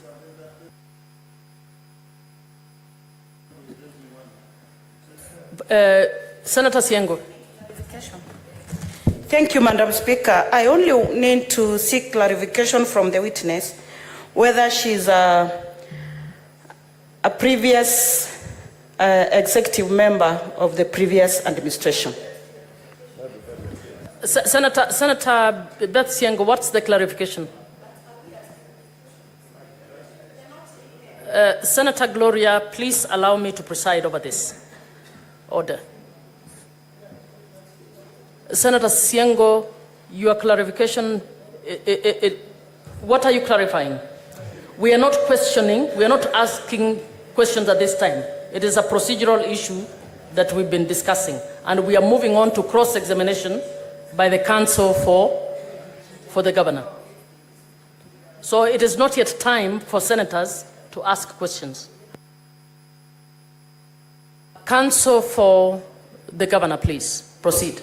Your time starts running now. Thank you, Madam Speaker. For record purposes, my name is Elias Mutuma, counsel for the governor in these proceedings.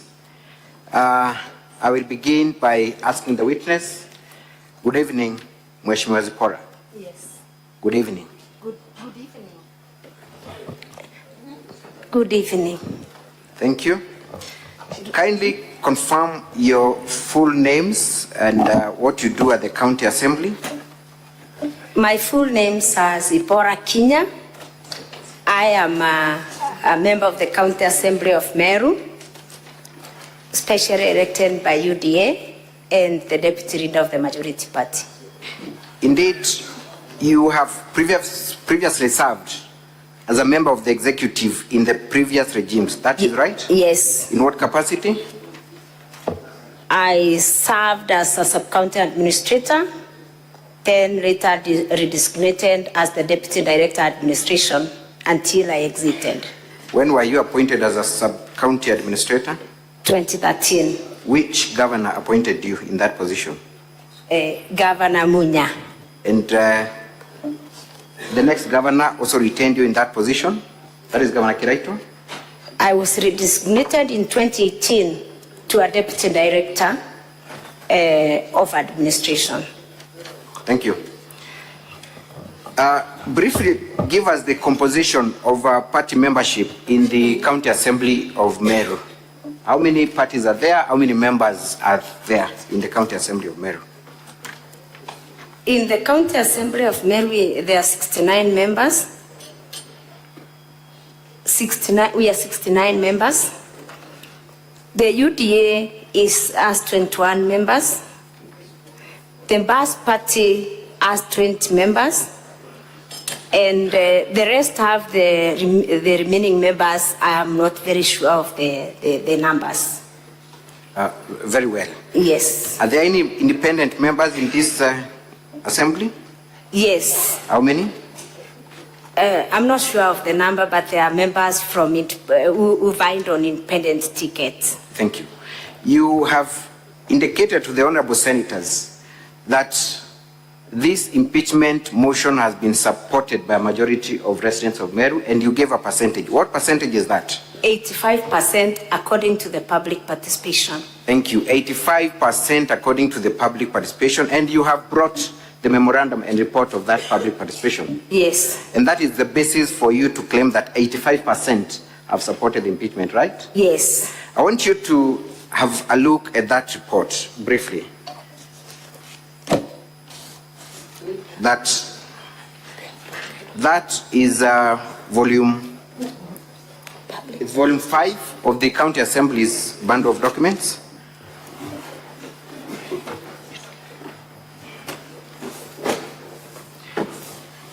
I want you to go straight to page 286.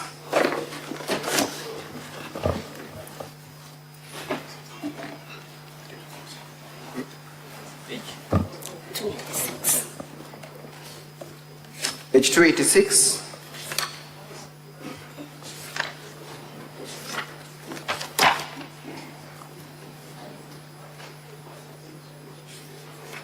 Yes, I'm there. I want us to identify the anomaly in that minute. According to the title of that meeting, when did the minute start? First of all, tell us where that public participation exercise took place at. Which ward? Kionyo Social Hall. What time is indicated at the top as the time when the meeting began? 10 a.m. 10 a.m. Can you look at minute 1? What time does the minute show that the meeting began? What time? It means I can read minute 101. The officers of the County Assembly arrived at the venue for public participation at 8 a.m. It says 10 a.m. They arrived at 8 a.m. I have not, just kindly wait for my question. What time does it indicate the meeting began? As per minute 1. 10 a.m. 10 a.m. Yes. But at the top it shows it began at 8 a.m., correct? No. The first page says it is the officers from the County Assembly that correct. arrived at 8. It's the other way around. The top shows 10 a.m., correct? Yes. Is that the position? The title of the minute shows Social Hall in Abogeta West Ward of Meru County at 10 a.m. Exactly. But the minute number 1 shows the minute began at 8, correct? I'm disputing that, and I'm reading the minutes council, because the minute says officers of the County Assembly arrived at the venue for public participation at 8 a.m. Thank you very much. Full stop. Then at 10 a.m., the meeting was called to order. Can we go to another page, page 291?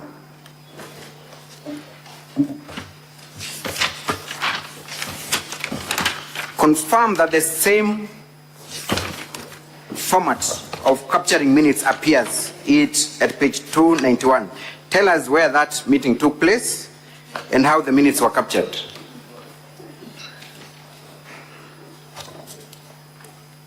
The meeting took place at MCK Kidare in Gia Ward in Meru County at 10 a.m.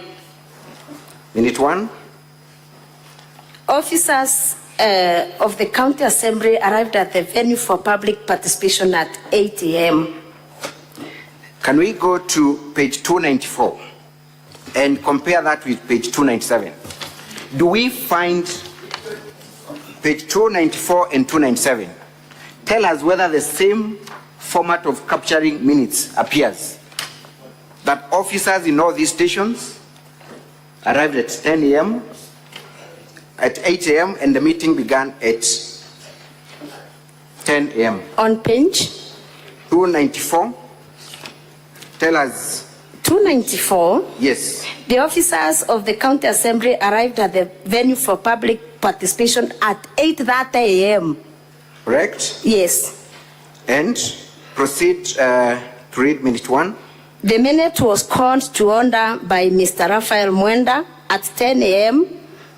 and a prayer was said by Ms. Keremi Kabubania, a member of the public. Compare that with what appears at page 297 and page 299. Is it the same that has been captured?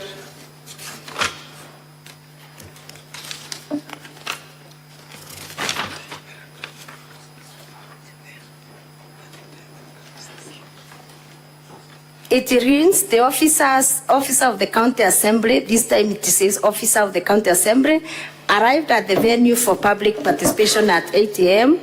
and at 8 a.m., 10 a.m., the meeting was called to order.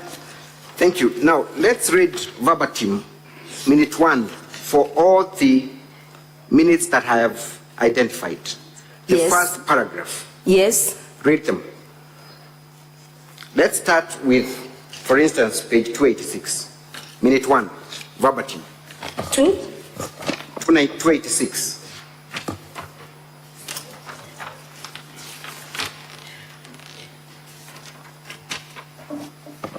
The officers of the County Assembly arrived at the venue for public participation at 8 a.m. and at 10 a.m. the meeting was called to order. Proceed. Proceed. The entire To paragraph. order by Mr. Kevin Mwenda from the County Assembly of Meru, and a prayer was said by Mr. Mutugi from Kionyo Bonda Bonda Association. Thank you. That was page 286, read 297. Same minute 1. Tell us whether the words used are verbatim, word for word.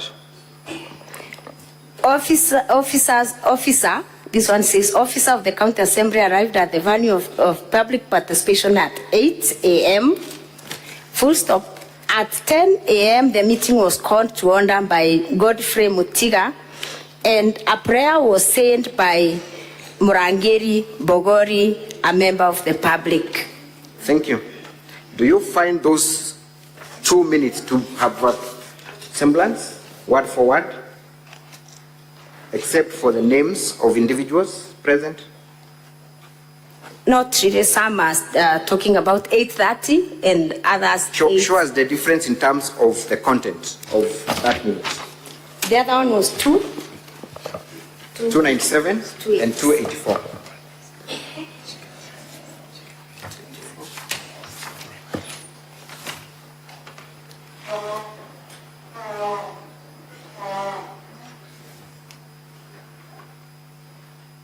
You will confirm that except for the names, the rest of the content is... It is not true. Let me read again. Let me read. It is not true. The officers of the County Assembly arrived at the venue at 8. The meeting was called to order by Kevin Mwenda from the County Assembly of Meru, and the prayer said by Mr. Mutugi. Thank you. Can you now go to the other one? Bonda Bonda Association. And you go to the other one? The other one is officers of the County Assembly arrived at the venue for public participation at 8, and at 10 a.m. the meeting was called to order by Godfrey Mutiga. A prayer was said by Murangiri Bogoli, a member of the public. There are two different things. Thank you. Let's go to page 783 and all through to page 794. You will confirm that those are handwritten memorandum, right? Yes. Kindly look at the handwriting. Isn't it the same handwriting that is presenting those memoranda? I can't confirm.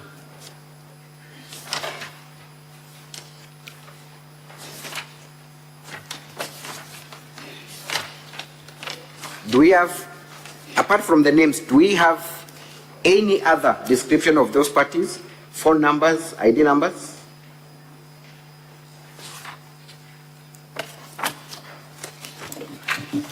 They are not there. The phone number is there, the name is there, and the signature.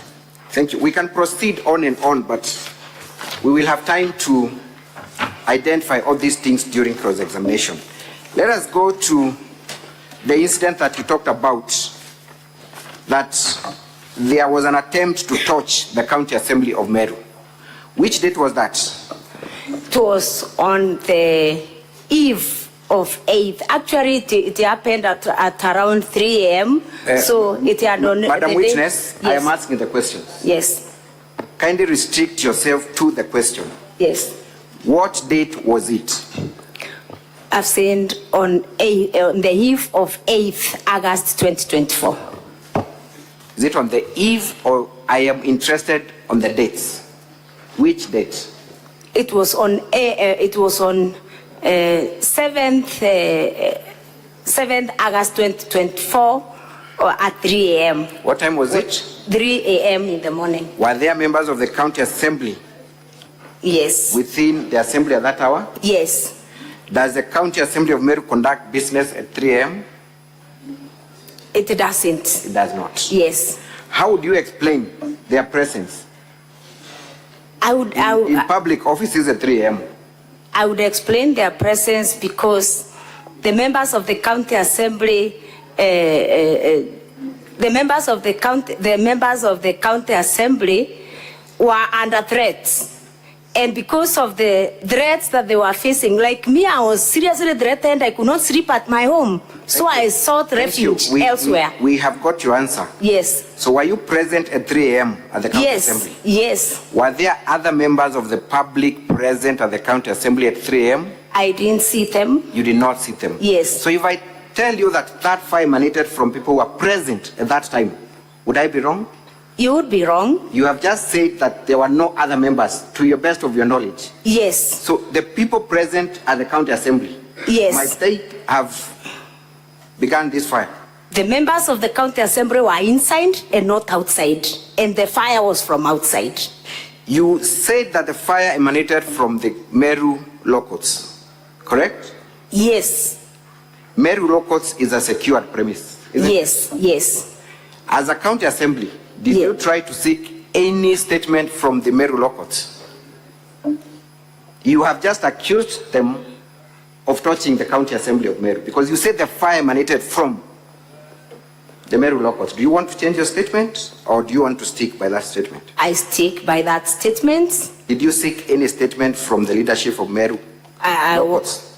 I didn't seek any statement because I was not the investigating officer. Maybe the investigating officer did. You did not? Yes, the investigating officer. You have attributed the incident to governor supporters, and you have given us a clip showing some members of the public arraigned in court. Yes. Among those people who are arraigned in court, which one of them is a supporter of the governor, by name and description? I only attributed to the person working in the office of the governor who said, I attributed. Thank you very much. My question is simple. The people who are arraigned in court, and you produced material evidence in form of video. All right? Yes, yes. Among the people arraigned in court, which one of them is a supporter of the governor, by name and description?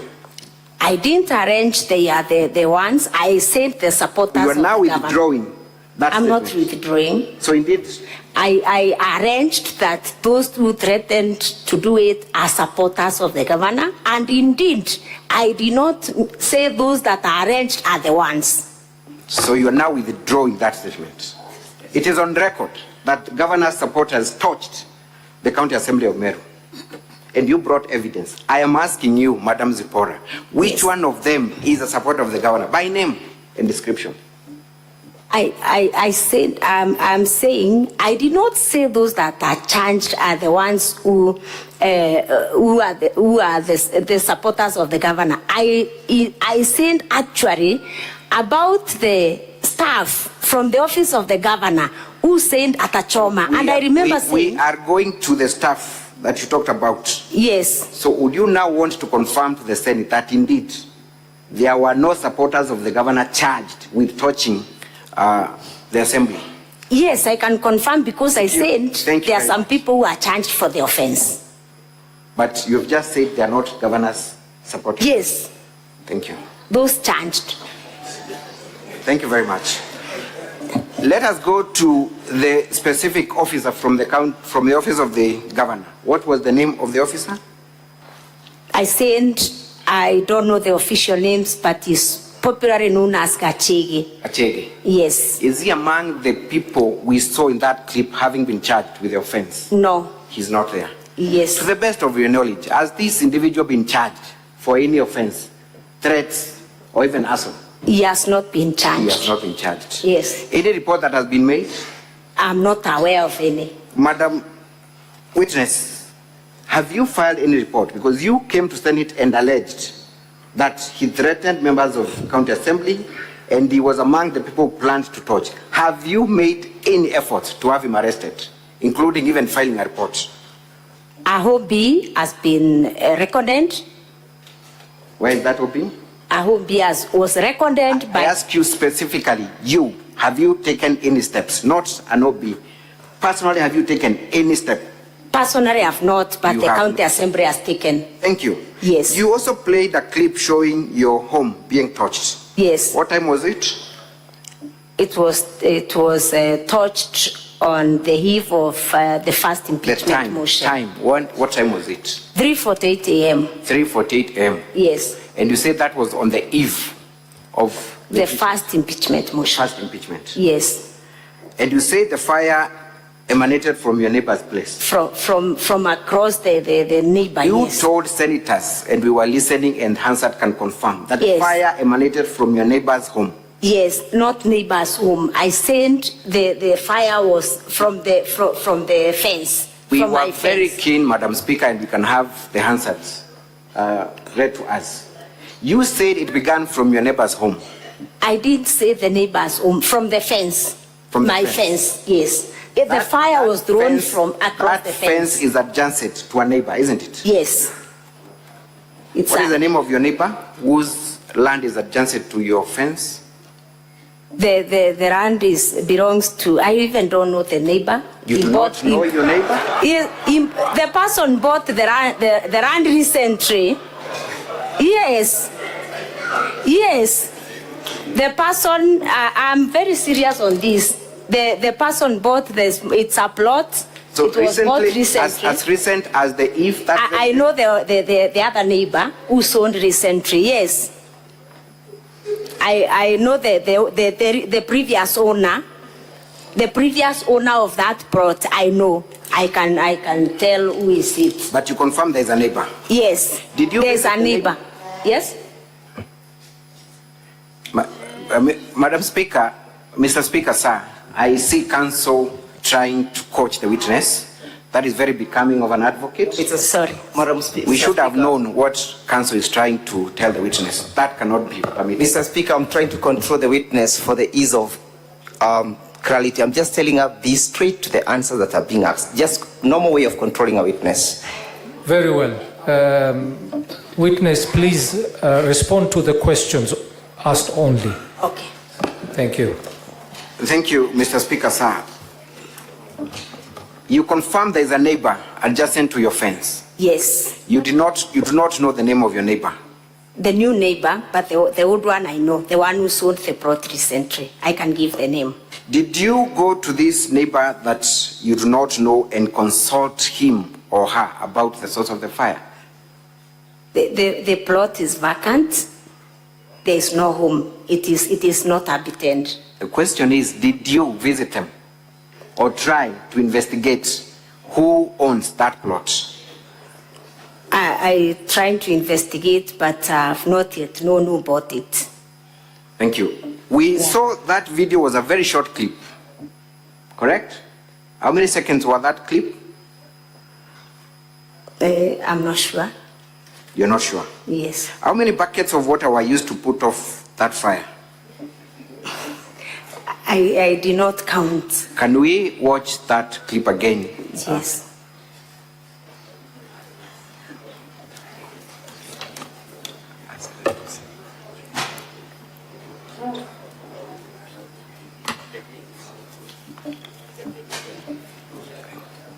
So that minutes before the fire incident, right?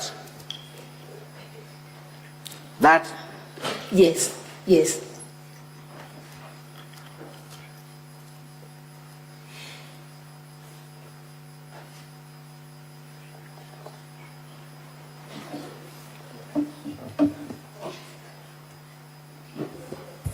Proceed. I think, Madam Speaker, the clip is still playing. So by now, we have no one at the scene, right? Correct, Madam Yes, Witness? yes, there's no one. There is a gentleman who walks in. Kindly tell us who that gentleman is. My watchman. That is your watchman. Yes. Does your watchman look panicked? Yes. We can all see that, Madam. To me, But yes. it's all right. To me, yes. And you confirm you're also home on that day? I wasn't at home. You wasn't at home? You were Yes, not at home? I wasn't at home.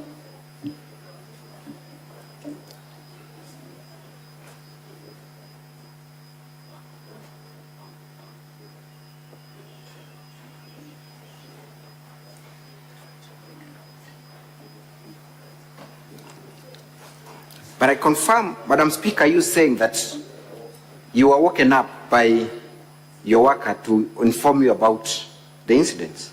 I didn't say that. We will confirm from there. I wasn't at home. So you're now confirming you are not? I wasn't at home.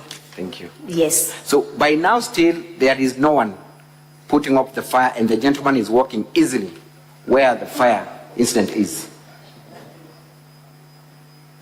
Let's see how many buckets of water those are. That's 1, 3.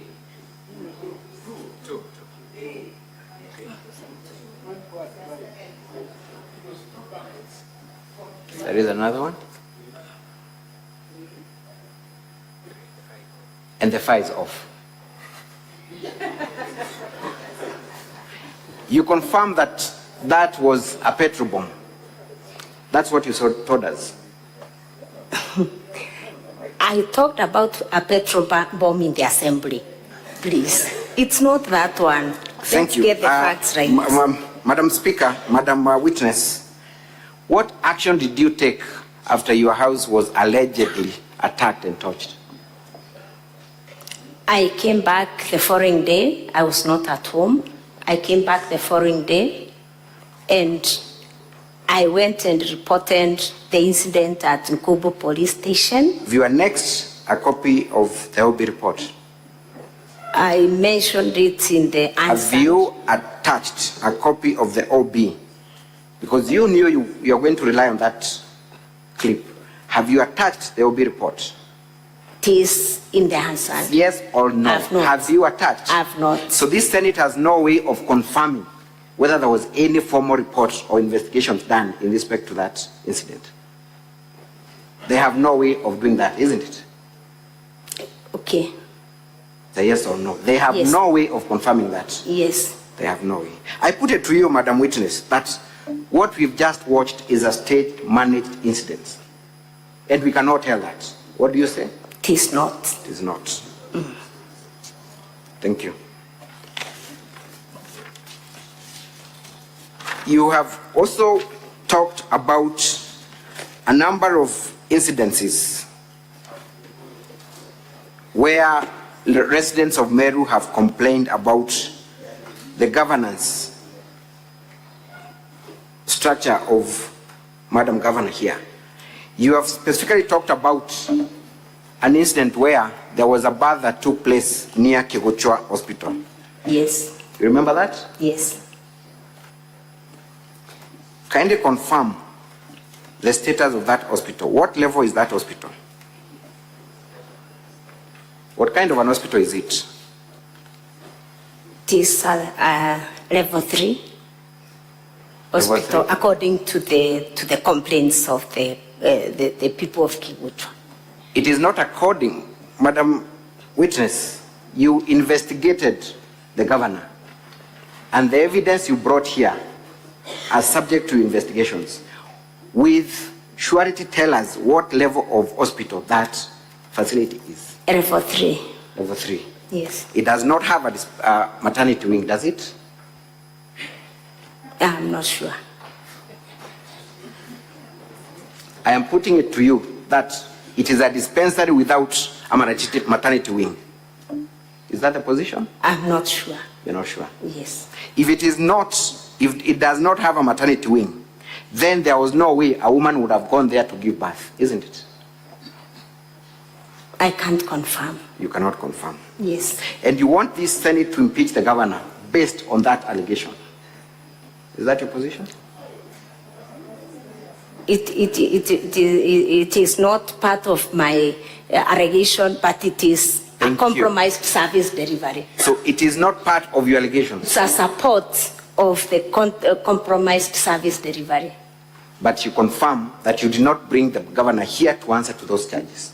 That's what you've just told us. I confirm it is part of this delivery of service that has been compromised through illegal appointments.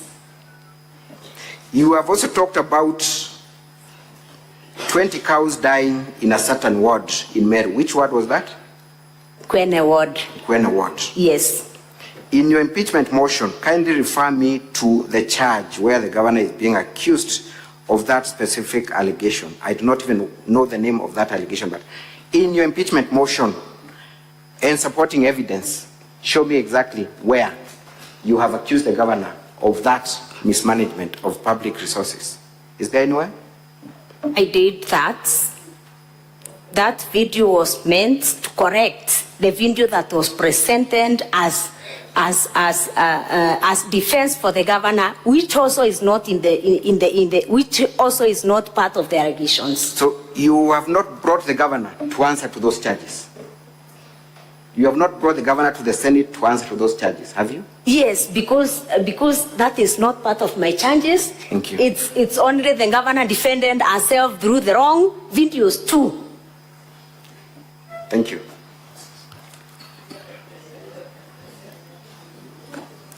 And I said the governor. I have not asked a question, kindly. Okay. I will Sorry. be asking the questions. Sorry. Let us proceed to the role you played in the last impeachment. We have watched a video of you saying that indeed you were part and parcel of that process. Is that still your position? Yes. So the last impeachment motion was meant to be brought by you. Yes. That position? Yes. What happened that you did not proceed with the process to its logical conclusion? The majority leader, as a senior of the House, requested me to hand over the motion to him. The leader of? The majority leader, who happens to have been my boss. Thank you. Now, we have watched a video of you, and I would ask VKM1 to be played from the governor's exhibit of videos.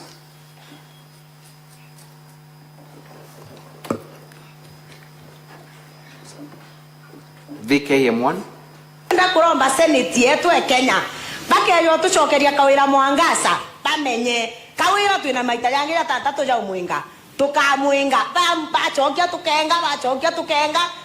tukenga mwanga maita ja yonde ja tatatu jathire kenda tuja kwira Meru we did our best itwagereria kwenga Senate igichokaia. Thank you. We can pause there. You confirm that you conducted that interview, but among the things you've said in that clip, there are also other things you talked about. Yes. Issues of governance. Yes. So you confirm that is you talking that? Yes. And the words that you have uttered are your words? Yes. Thank you. So even if Senate was to discharge the governor this time round, you would still come back in this Senate with other charges, correct?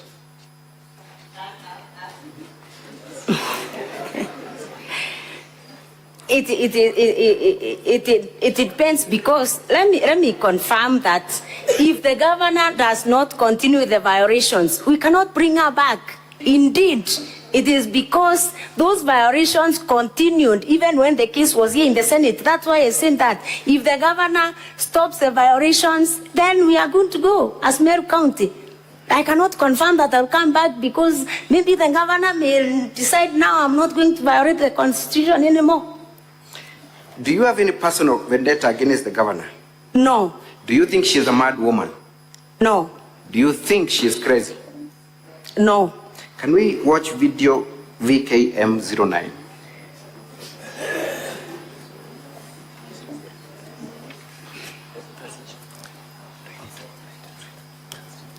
Madam Speaker, we might need an interpreter for this specific video.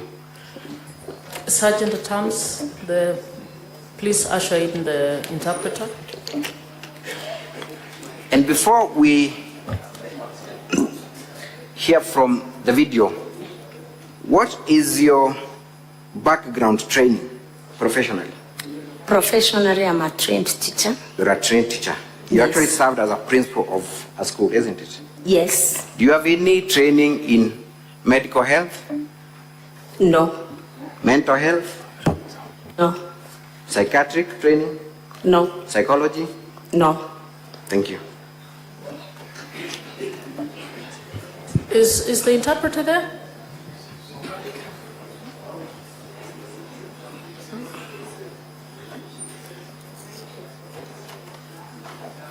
Yes, we can now watch the video.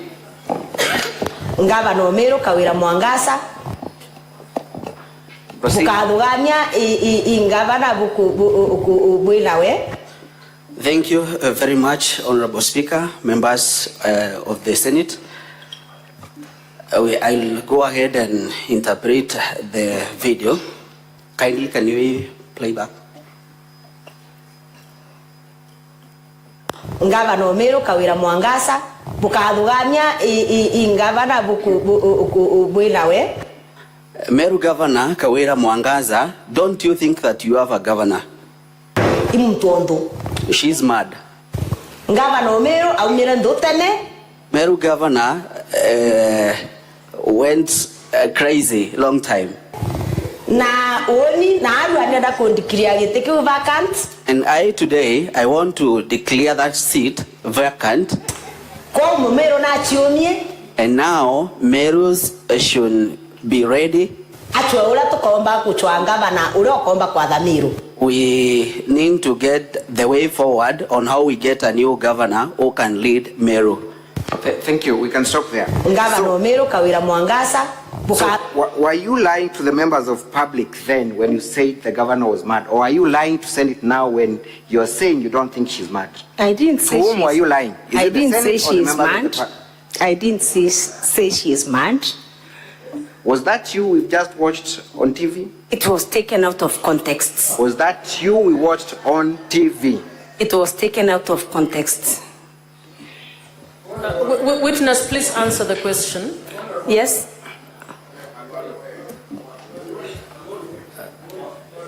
Senator Halwale, what's your point of order?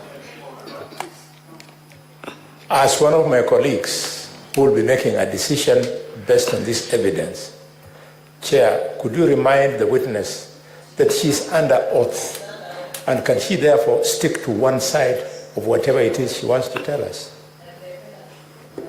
Witness, you are under oath. Please stick to telling the truth while under that oath. You want me to remind you the question? Thank you. I remember the question. Thank you, Honorable Speaker and Honorable members. I just said I was taken out of context. You confirm you uttered those words, but your evidence is that they are taken out of context. Yes. So you appeared on that media house? Yes, I appeared. What is the name of the media house? Weru TV. Weru TV. You do know it is a national TV. And it popularly watched in Meru, correct? Yes. Thank you. So, were you lying? I will repeat the question. Were you lying to the people of Meru, or are you lying to senators now when you say that you do not think the governor is mad? You must have been lying to at least one of those. I said I was taken out of context. Did you explain your context in that clip? Yes, I did, because the interview was for a full 1 hour. Thank you. And it was for a full 1 hour. 1 hour. We supplied you with this video on Friday. We are appearing before Senate on Monday. Yes. Have you sought leave of this Senate to produce the full clip where the context is explained? I did not seek leave because the video is even not dated. I have done so many interviews in Weru TV, and because the video is not dated, I could not even remember the date of the video. But the date notwithstanding, you have confirmed you appeared on that show. Yes. And you uttered those words. I did. And you have not sought leave to produce that full clip, even by asking the specific TV station to provide you with one. You have not. I did. I have not. I asked Weru TV, and they told me unless I get a date for the video. Where is the evidence of that request? I just made a call, and they could not trace the video. Thank you. The mover of this motion is yourself, Madam Witness. Yes.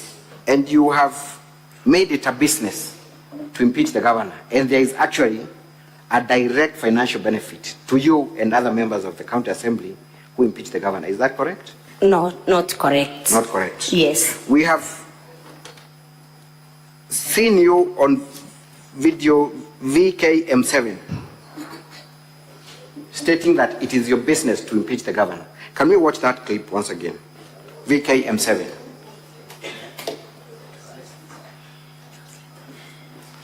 Kampumba kuga impeachment ya gavana angwenda kueleza Mumeru. Impeachment ya gavana ne. Yes, Madam Speaker, I will still need. The translator, please. Yes. Yeah.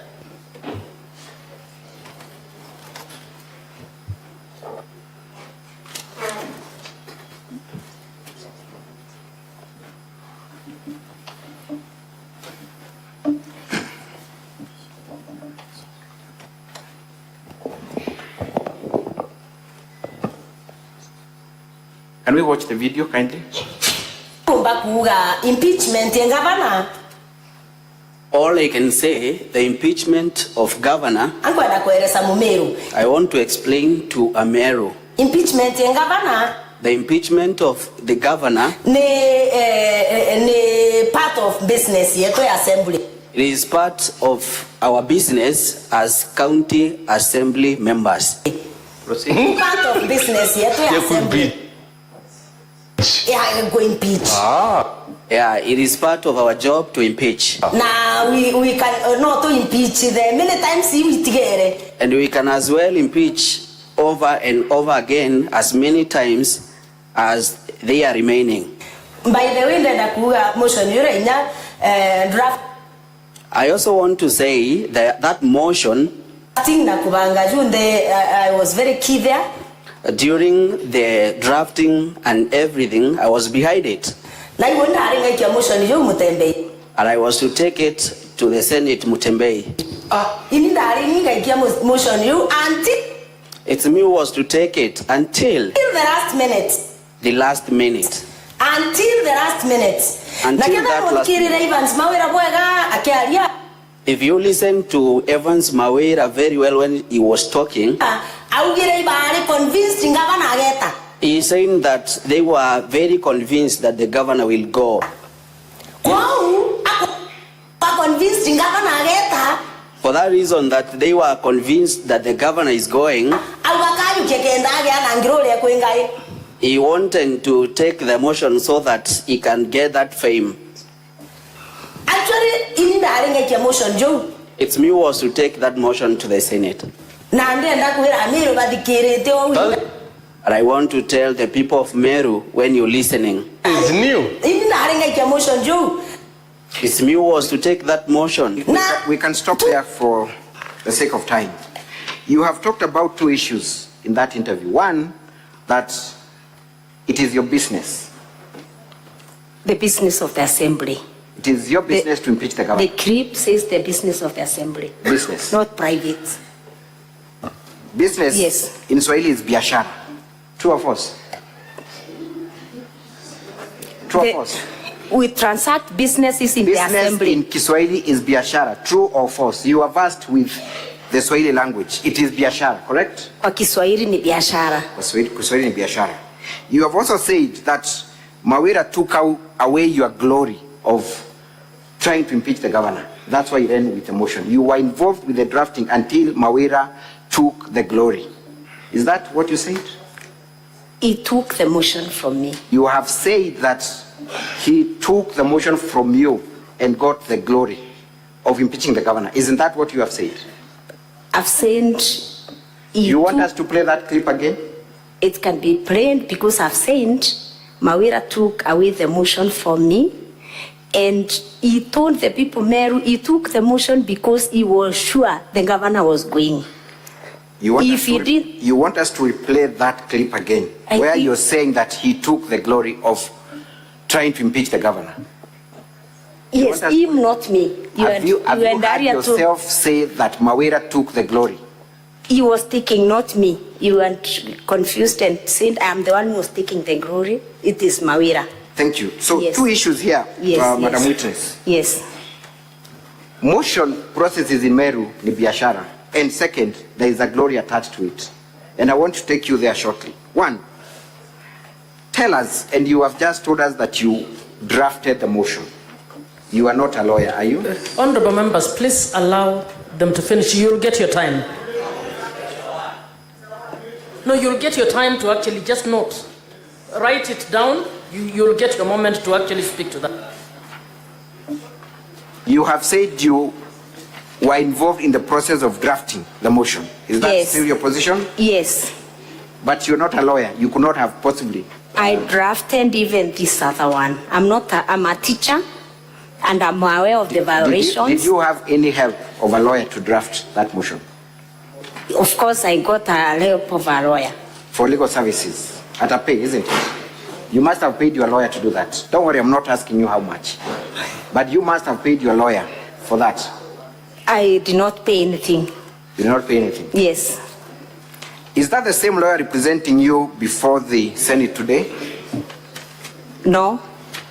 Who drafted? Which lawyer helped you draft the motion? The lawyer who presented the county assembly in the last proceedings. Which process you were involved in? That's what you've just told us. You were involved in the previous motion as well? Yes. Including the drafting? Yes. So the lawyer who represented you in the last impeachment process was the lawyer who drafted the motion for you? He assisted me in drafting the motion. And subsequently represented the county assembly? Yes, because I was doing it on behalf of the county assembly. Let us talk about your appearance here today. Yes. You are seated here today and you're earning allowances for conducting this business, correct? True or false? Not true. You are earning per diems today. Not true. I've not earned any. I've not been facilitated by anybody to come here. I facilitated myself. So, if later it is confirmed that you received funds during the process of impeachment, you would have taken away public funds without having any justification. Is that your evidence? And be very careful because it is going on record. I can confirm I've not received anything personally. Thank you. During the last impeachment, were other MCAs and yourself paid? Counsel? Yes. You have 13 minutes to go in your hour for cross-examination. Thank you, Madam Speaker. So it is your evidence that none of the MCAs are paid during these processes. We just want a confirmation. I'm not aware. You did not receive any funds during the impeachment process. During the last 3 processes, you have not. Not even a single coin. I can't remember because there are so many payments that are made in the assembly, and I can't remember whether I was paying for coming for impeachment. What I'm saying is that right now, as I sit here, I've not received anything. You have not received anything? Yes. We have looked at the Auditor General's report. Yes. Honorable Senators, I want to refer you to page 272 of volume 1B of the Governor's response. Volume 1B of our exhibits at page 272. Kindly look at it. The Governor's response. I want you to look at the first project that has been flagged by the Auditor General of Meru County.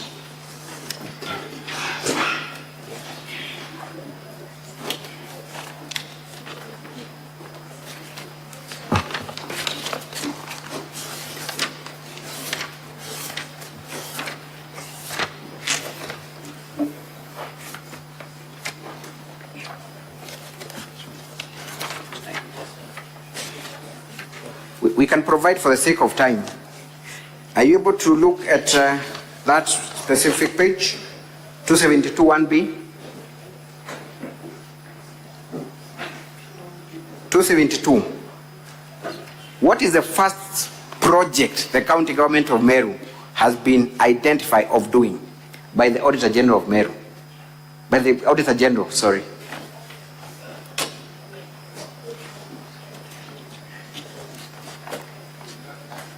The first activity is motions for the impeachment of the governor, Meru County, 2 motions for the 2 impeachment attempts. So the Auditor General of Kenya flags 2 impeachment motions as a project of the County Assembly of Meru, correct? Yes. That would, of necessity, mean public funds were utilized. Yes. Otherwise, the Auditor General would not have deemed it fit to include it there, correct? Yes. Can you tell us how much money was spent cumulatively by the County Assembly in at least those 2 projects? Are you able to tell us that? I'm not aware. I don't know. You do not know? Yes. Which committee do you serve at the County Assembly? I serve in a number of committees. You serve at the Committee of Public Accounts Committee? Yes. That is the account that scrutinizes the report by the Auditor General, correct? Yes. Have you come across that report? It's 272, Honorable Senator, of volume 1B of the Governor's exhibits. As a member, and maybe let's just scrutinize your role as a member of PAC. Yes. What is your main role? My main role as a member of PAC is to consider reports that are committed to the committee by the County Assembly. I want you to look at Article 229(8), specific to your role.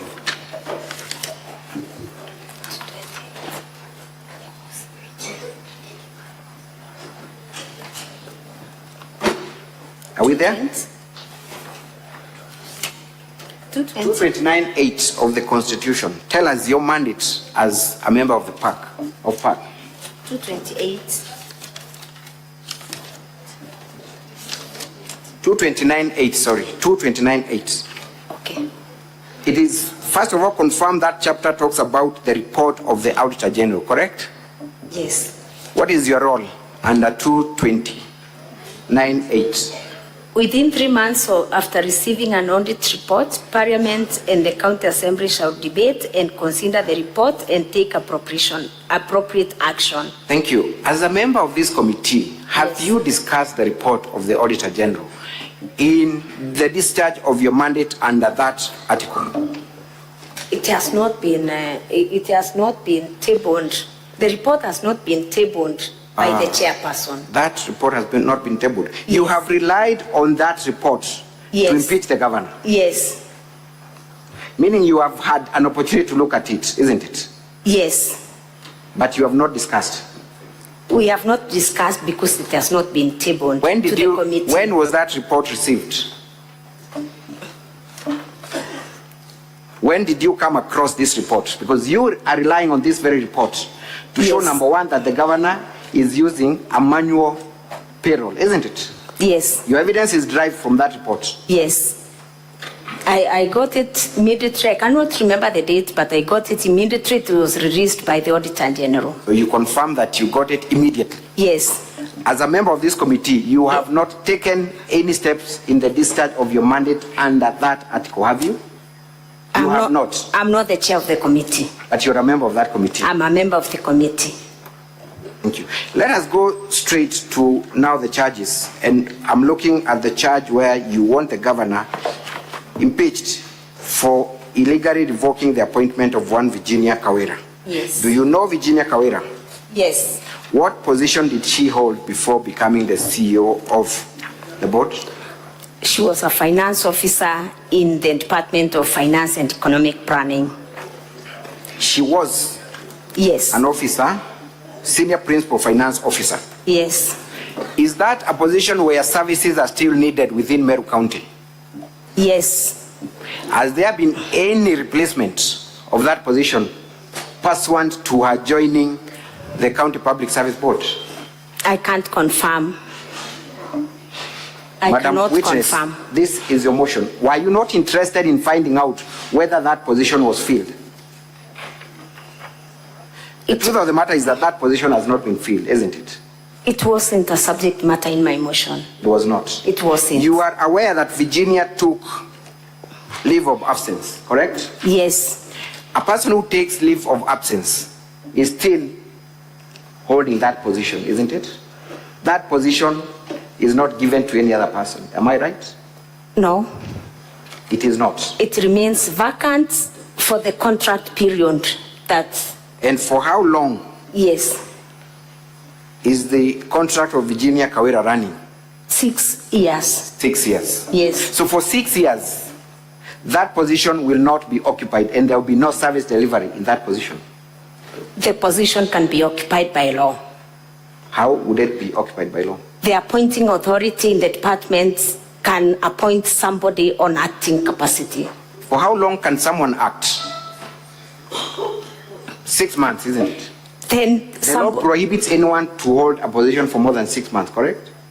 There is deployment. Somebody can be deployed to work in that position. In a substantial, there's a difference between... In a substantial position? Yes, can be deployed, yes. By public service management laws. Thank you. When was Virginia appointed as the CEO of the board? The specific dates. When?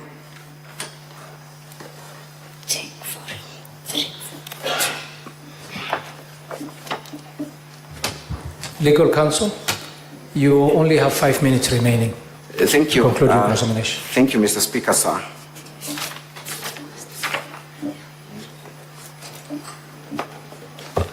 When was she appointed? When did she assume the role of the CEO?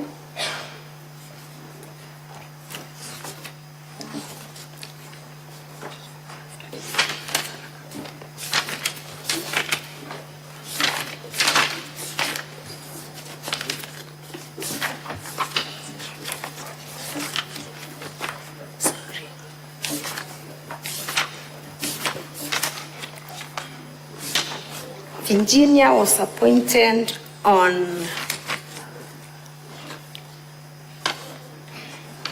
1st September 2023. 1st September 2023? Yes. By that time, to the best of your knowledge, had Virginia relinquished her previous position when she was being appointed? Had she relinquished or even sought leave of absence by that date? When did she seek leave of absence? To make things easy for you. When? It was on 2nd of October, am I right? Kindly refer to our documents, Honorable Senators. Volume 1B of the Governor's response at page 8. Do you find a letter where Virginia is now seeking leave of absence? On 2nd of October.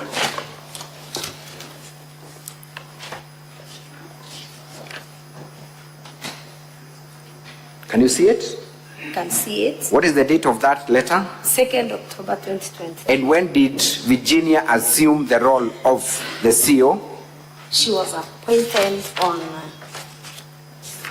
1st of September. 1st of September. Yes. So then, this Virginia served in 2 positions for a whole month. Am I right? I can't confirm, but as per the records, yes. As per the records, yes. Yes. Don't you think that is an illegality where an officer serves in 2 positions without any justification? Yes. Thank you. You have relied on an advisory by the board saying that the governor's revocation was illegal, correct? Yes. When that advisory was issued, who was the secretary of the board from where the advisory emanated? Virginia was the acting secretary. Thank you. So Virginia was the acting secretary of the board that issued this advisory, correct? Yes. Don't you think there's a conflict of interest then, where the secretary of this board sits and takes minutes and an advisory opinion is generated from the same board? Don't you think there's clear conflict of interest? Not true. The letter of revocation was addressed to the chairman, and it is the chairman that responded, and responding to a letter does not require any minutes. So the letter of... How are decisions of the board arrived at?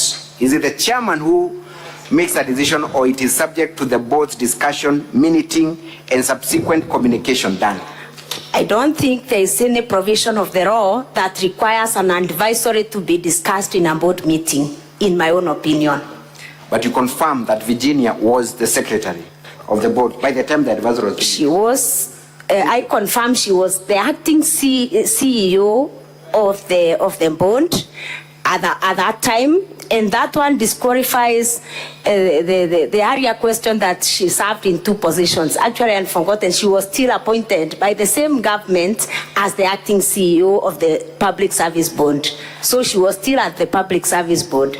Now, you have relied on a particular provision of the law to say that the revocation was illegal. What position was that? And in your view, what ought to have been the right procedure? Mr. Speaker, sir, with your indulgence, I see my time is up. At the beginning, we had gotten a promise that we would reconsider the timelines. Upon lapse, I kindly request to be given half an hour for me to complete. Legal counsels, I think both sides, I need to make a ruling on the time issue. I think this time around we have to be very stringent to the times allocated. We had agreed that the evidence and cross-examination will take 4 hours. The county assembly side has taken 3 hours on 1 witness. We have given 1 hour for cross-examination. We are left with 1 hour, and I think legal counsel, you'll have to advise at this point in time, how are you going to utilize the 1 hour you have? If you're going to bring all the 3 witnesses, or how are you going to allocate your time? Because what we will do, and I think we have to come into an agreement here, is that we shall give the 1 hour left to the county assembly to give their evidence, and then we shall allocate the legal counsel of the governor 1 hour to cross-examine the evidence provided by the county assembly. So, legal counsel, how will you utilize your 1 hour?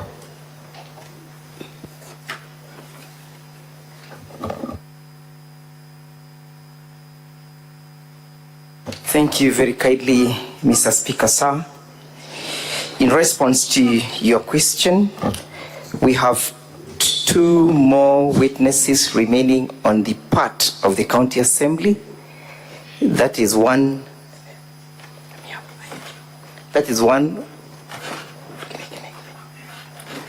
Aurelia and Irene. Mr. Speaker, sir, you recall that in the morning there were summons that were issued pursuant to our application, and those in our humble view are the witnesses for the Senate, who then cannot be deemed to be within the hour that was allocated to us. So to utilize effectively the 1 hour remaining, perhaps we'll only call one more witness, and then we shall be advised on how to deal with the Senate's witnesses as and when the time allows. I am most humbled.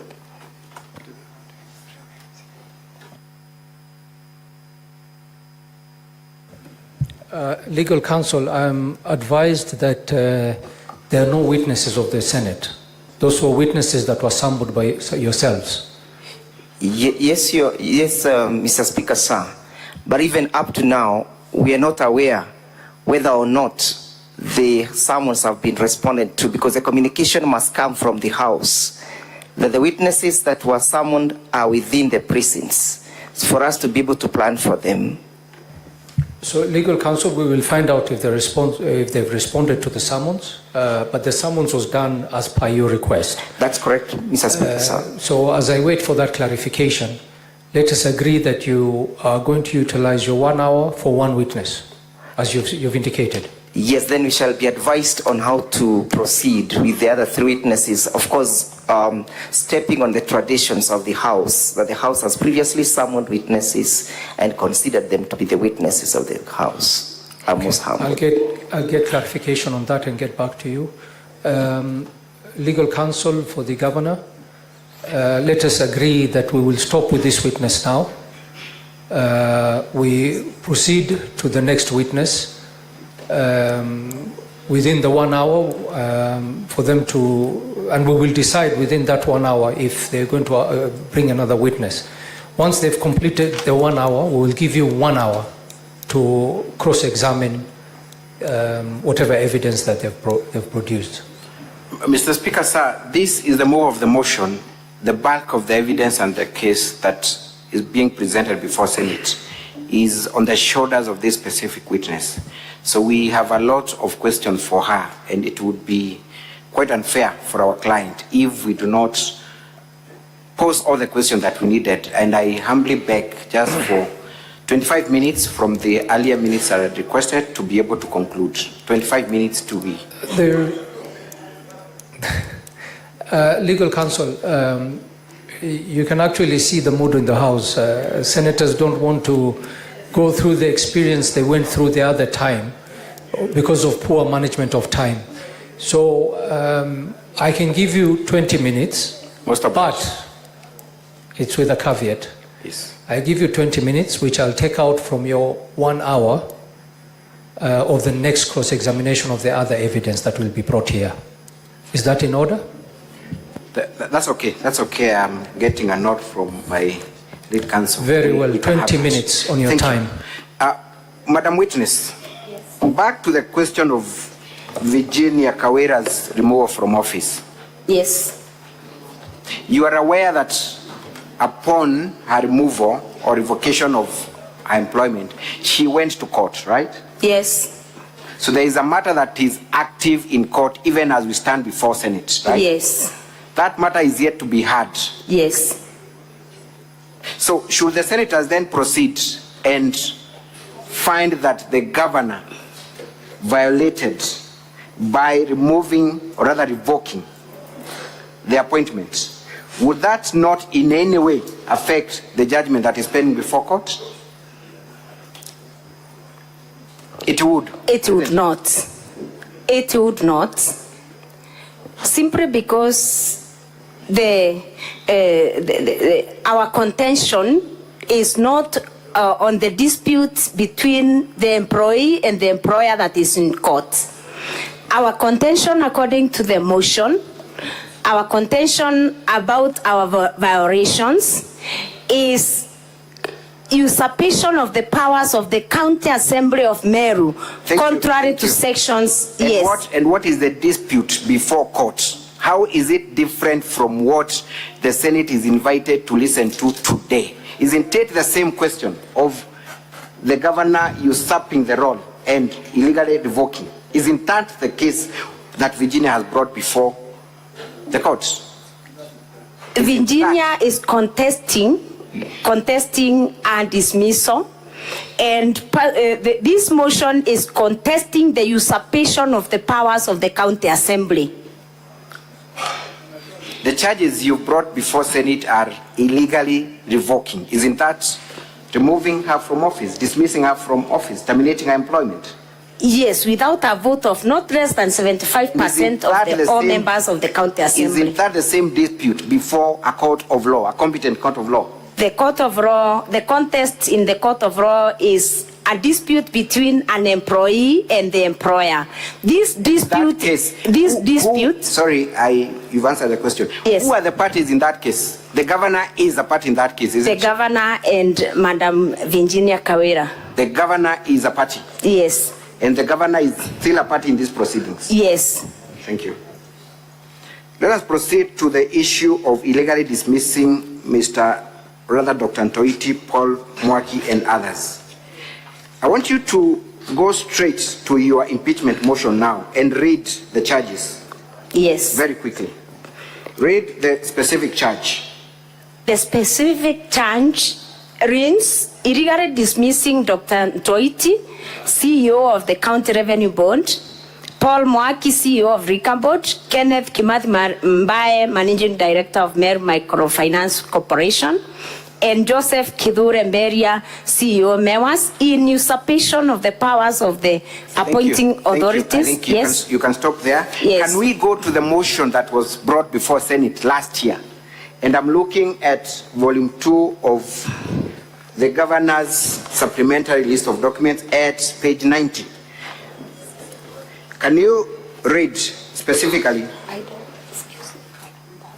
I don't. Page 19, page 90 rather. I do not have it. You can borrow mine. Page 90. That is the motion that was brought before Senate last year in November, isn't it? Isn't it, Madam Yes. Witness? Yes. Can you read the last charge that appears at the bottom of that page? Sending Dr. Ntoiti, CEO of the County Revenue Board, Paul Mwaki, CEO Rika Board, Kenneth Kimathi Mbaye, Managing Director of Mer Microfinance Corporation, and Joseph Kithure Mbaye, CEO MEWAS, on indefinite compulsory leave with full salary and benefits in the usurpation of the powers of the appointing authority. What was the Senate's findings in respect to that charge that was brought last year? What was the finding of the Senate? Legal counsel, if I may interrupt, please stop the time. Just to inform the legal team of the County Assembly that the witnesses that were summoned by the Senate are here and they're available. Do you wish to reconsider your utilization of the 1 hour?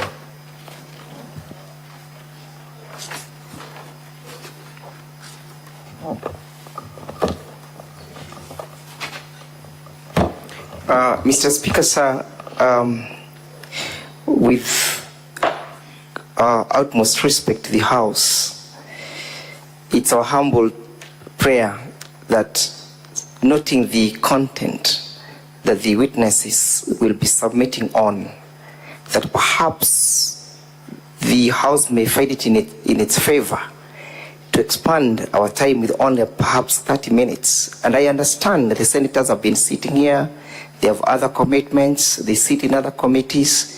We understand and appreciate their work that they do. But again, we also have a case to deal with, Mr. Speaker, sir. So we shall try to work within the 1 hour. If the circumstances do not permit, we'll still come and seek leave to have the same expanded. Before we go into the discussion of the time allocated to you, in terms of calling your witnesses, are you still going to call 3 witnesses? We may abandon 2 of the first early witnesses, call one Wayne Kawera. We'll call 2 of the witnesses in the first list, and then we shall go to the witnesses who have been summoned. We shall forfeit 1 witness in the first earlier list. So you'll still be calling only 2 witnesses? We'll call 4 witnesses. 4 witnesses? Yes, Mr. Speaker. How